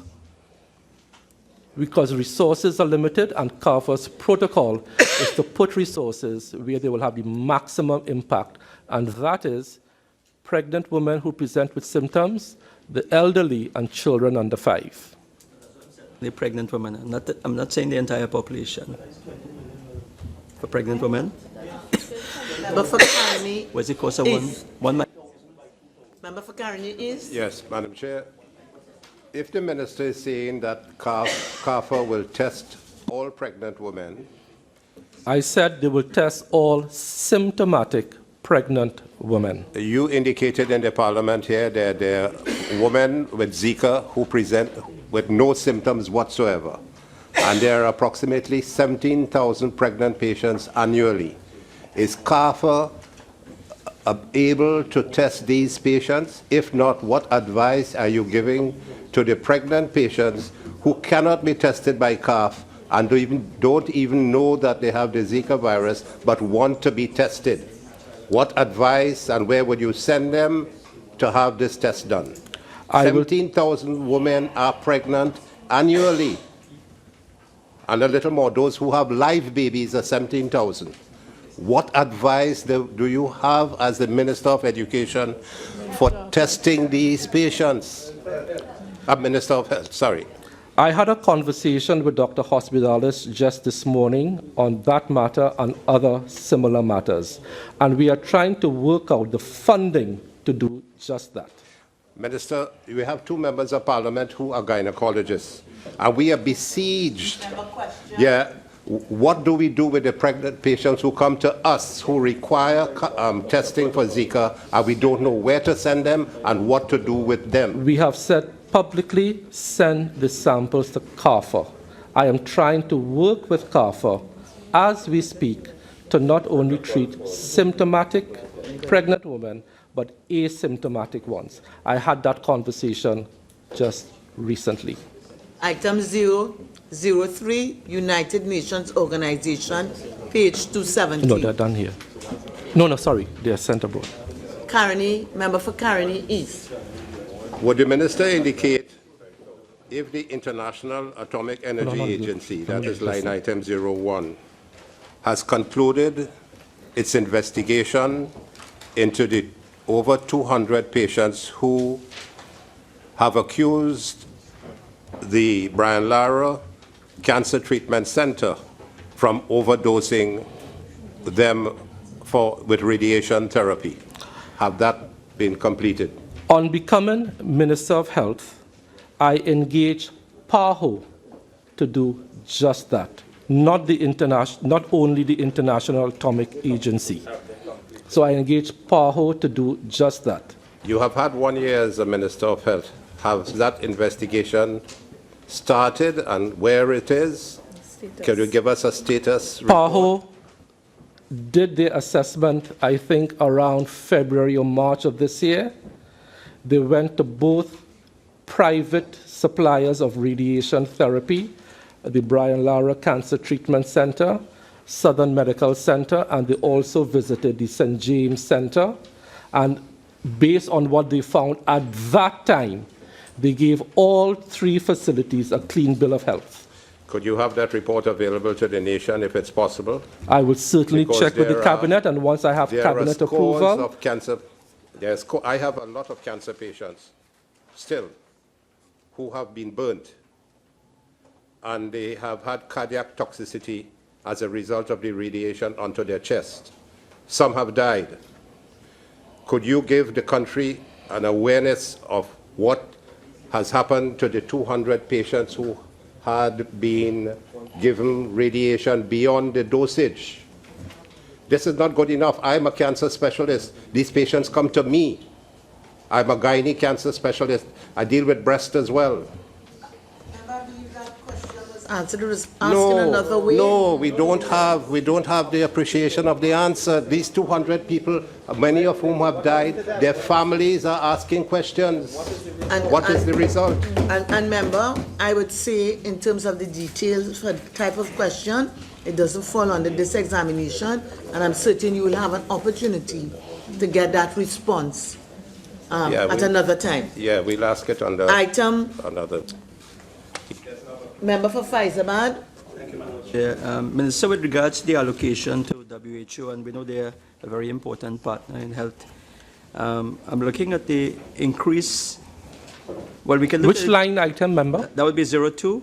02. WHO regular budget. Under 003, United Nations organizations. Yes. Yeah. I'm looking at the increase allocation in 2016 of 4.244520, and I see we've come back down to 1.680 in 2017. Can you give an explanation for that? Just assist me, member. We are under 004. Right. And which line item? 003. 003. Sorry, World Health Organization. Just under. Yes, okay. Yeah. That is the payment of quota contribution, and funding will be sufficient based on what we paid in the year before. That is what I'm advised.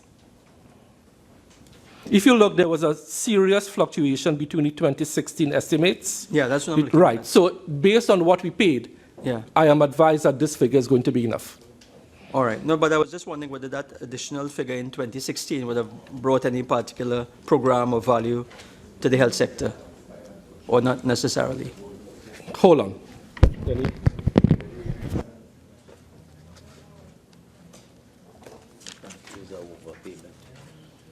Not necessarily. It might be a program. These are contributions I'm being told that we make to WHO to advise us on a variety of things. I'm aware of that. Yeah, So I was just if wondering you whether want, there was anything special in 2016 that would have.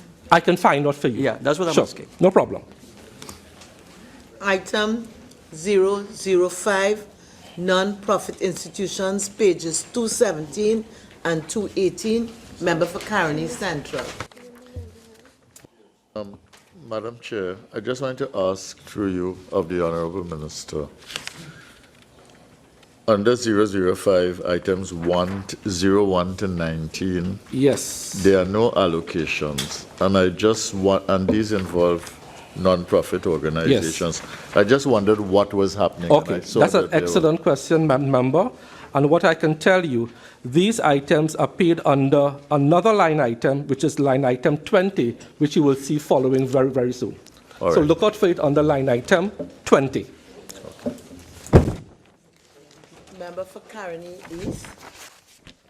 Further to the answer just given by the Honorable Minister, the non-profit institutions in 2015, the last administration gave approximately 17 million for these 19 institutions or organizations.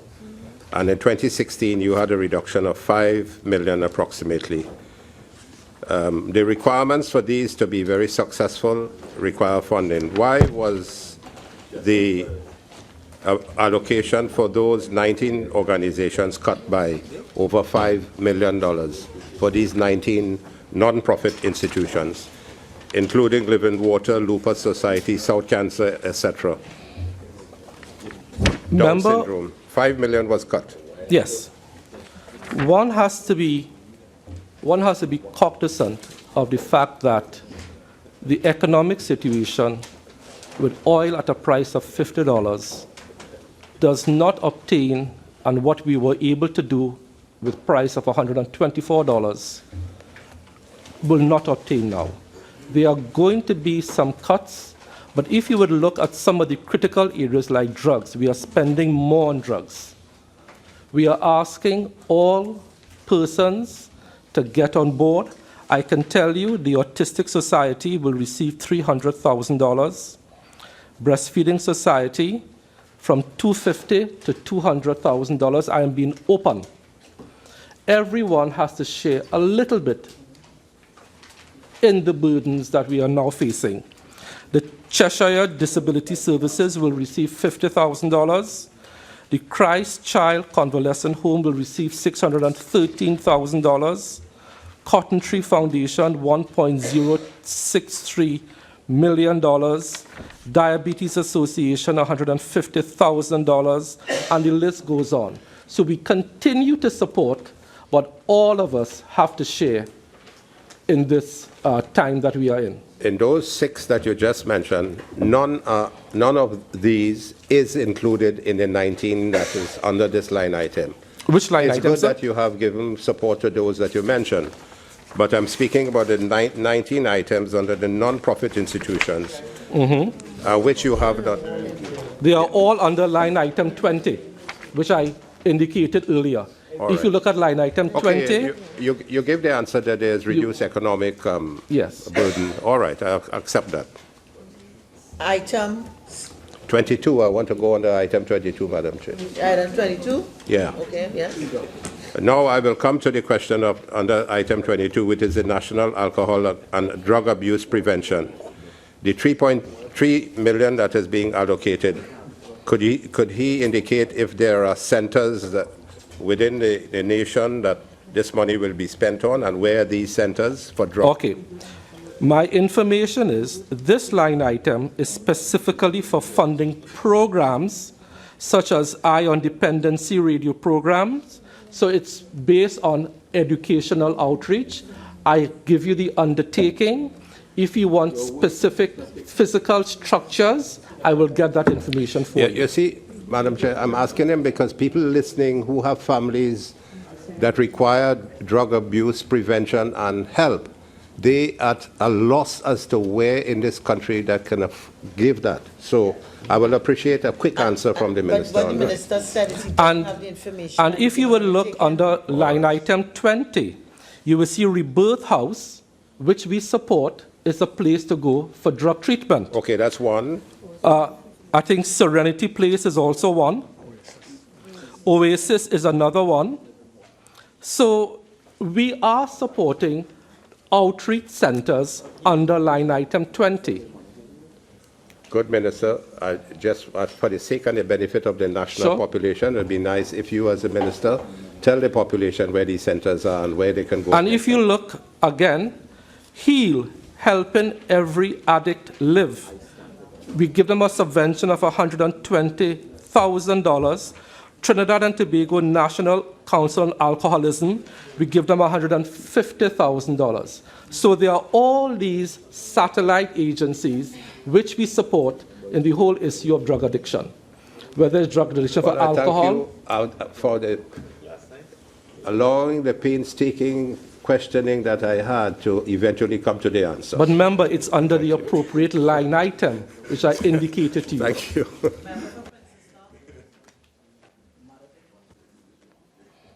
Madam Chair, again through you to the Honourable Minister. Minister, you would recall we're dealing with non-profit institutions, not one in particular, but if you'd indulge me just for a few minutes for a point of clarification. You would recall that around 2008, an abandoned unit at the Eric Williams Medical Sciences Complex was refurbished with the Just Because Foundation that deals specifically with pediatric cancer. I know a lot of work has been put into it. Can you indicate, I know that an application is before the ministry with respect to receiving the NGO status by the ministry as being recognized. Can you indicate at this point what is the status of that application in light of the Just Because Foundation? Excellent question, and I'm happy to inform the Honourable Member for Princestown that the Just Because Foundation has been allocated $240,000 in fiscal 2017 to continue the excellent work that they do. And I have personally visited them, and they have my full support to continue the excellent work. Member for Tabakit. Thank you, Madam Chairperson. Minister, under non-profit institutions. Yes, sir. You said, I understand very much the cut in the allocation. However, one of the biggest contributors to deaths in Trinidad, and one of the biggest problems we have to deal with is in fact NCDs, and in this case diabetes. Yes, sir. But I'm asking this question because you said you allocated $150,000 only to that Diabetes Association. which does a tremendous job across this country about, in terms of informing people about their diabetic health and so on. What criteria, therefore, do you use to come up with the distribution of this 13 million or 12 million among these institutions so that you have adequacy and you have some kind of prioritization in terms of those organizations that really require the funding for the depth of the work that they do, like the Diabetes Association, like the Down Syndrome Association? And may I just tag on to that, what is happening to the application of the ADHD Foundation also? Okay. My understanding of the quantum of subventions will be a combination of what the particular NGOs would ask for, what the ministry can afford. In the case of the Diabetes Association, I want to comfort you that out of the NCD plan, for which we have a $51 million loan from the IADB, the whole issue of diabetes in Trinidad and Tobago will be well funded as far as behavior change is concerned. And the Diabetes Association will be called upon to play an integral part in our NCD plan. So the funding that you see for Diabetes Association will be significantly enhanced, not by giving them more direct money, but by having the NCD plan roll out nationwide. Because as an NGO, they can only do so much. They need the help of the Ministry of Health for a national rollout. So that is what we are going to do as far as the Diabetes Association is concerned.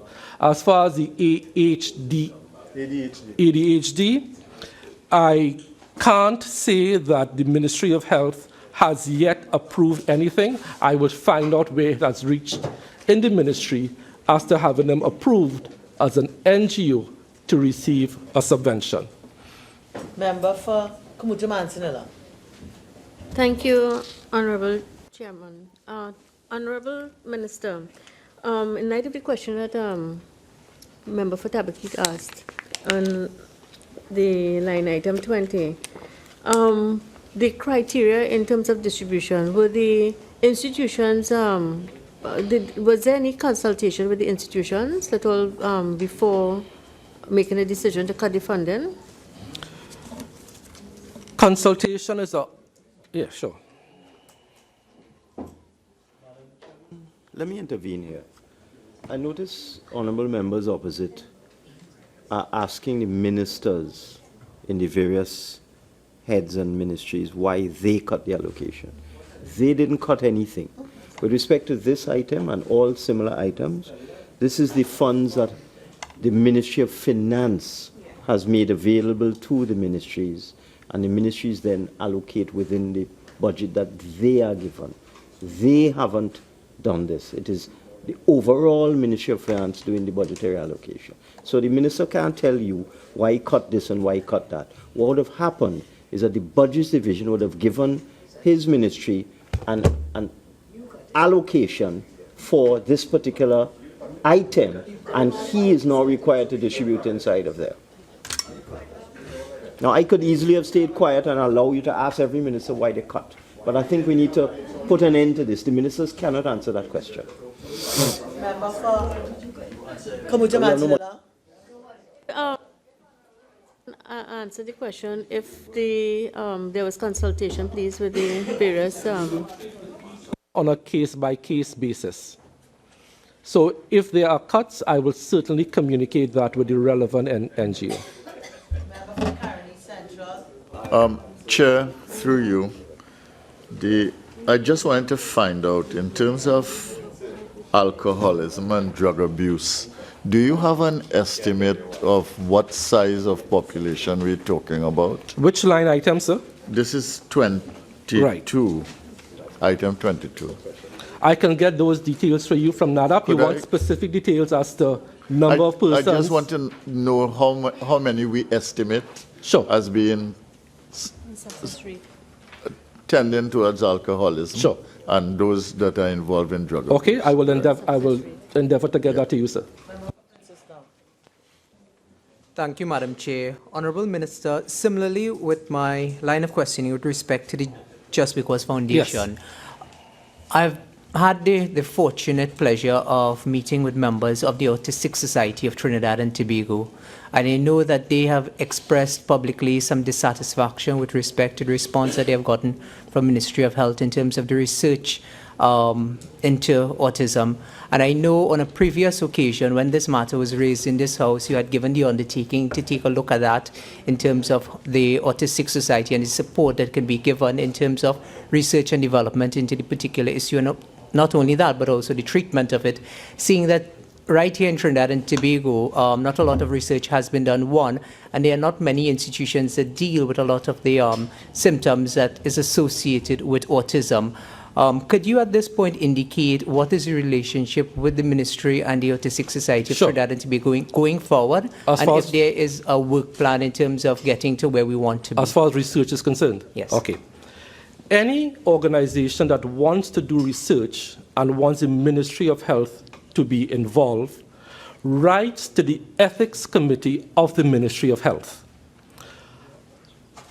The Ethics Committee of the Ministry of Health has been non-functional for an eternity.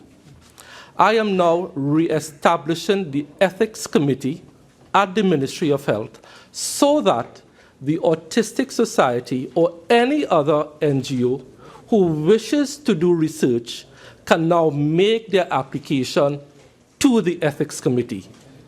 The Ethics Committee was defunct, non-functional.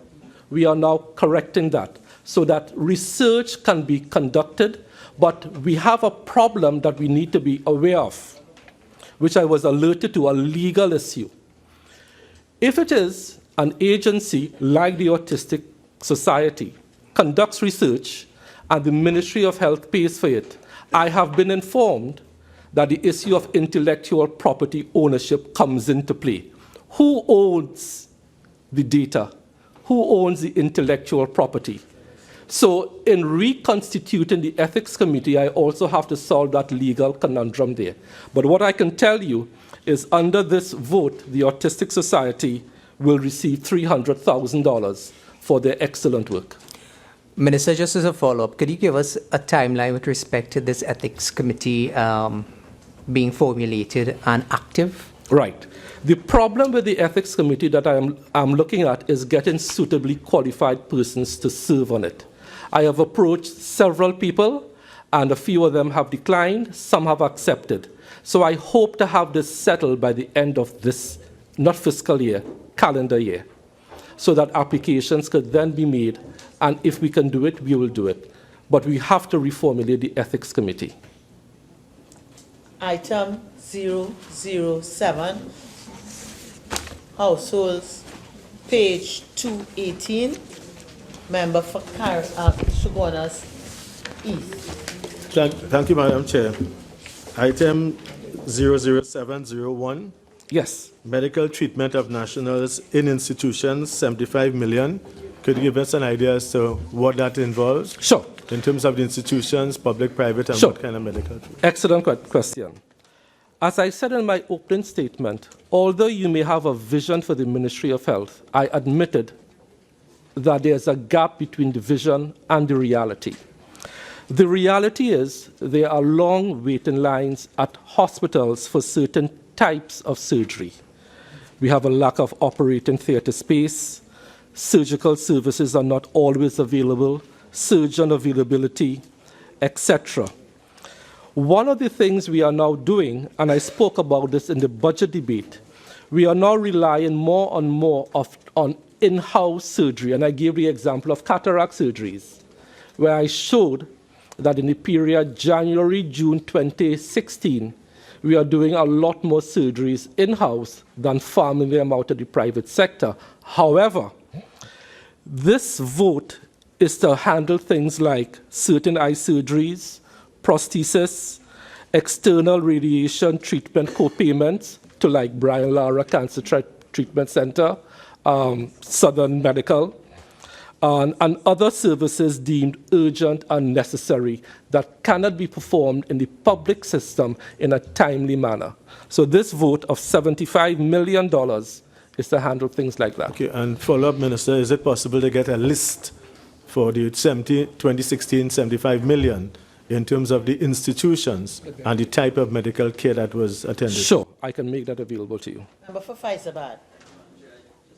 Whether you would indulge me just to go back to 23 and 25 on the NGOs, because I believe it's something that is of national importance. I did try to catch your attention before. You know, we've been trying to follow a particular type of format. I'm sure the minister will want to answer this. And, you know, it's really unfortunate. I'm looking at the time, and in terms of the clerks and the public servants and the technocrats, I think we have to be somewhat considerate. Thank you, Madam Chair. Okay? Madam Speaker, I do have an answer for Shogunas East, if you would permit me to give it. I'll be happy to hear The it. procedures. Yes, so we did 131 iodine whole body scans. We did bone density scans, pulmonary function tests, 131 iodine thyroid scans, behavior therapy, certain blood investigations, chromosomal analysis for Down syndrome, cochlear implants, hyperbaric treatment, inferior vena cava filters, lung volume and gas transfer, and the list goes on, so I can provide you with the list at a later date. And the amount given to each of the Sure, institutions? will do. Okay, so we've completed 007. I suggest we take the lunch break now. We will resume with item 009, and we will come back here at 1:45.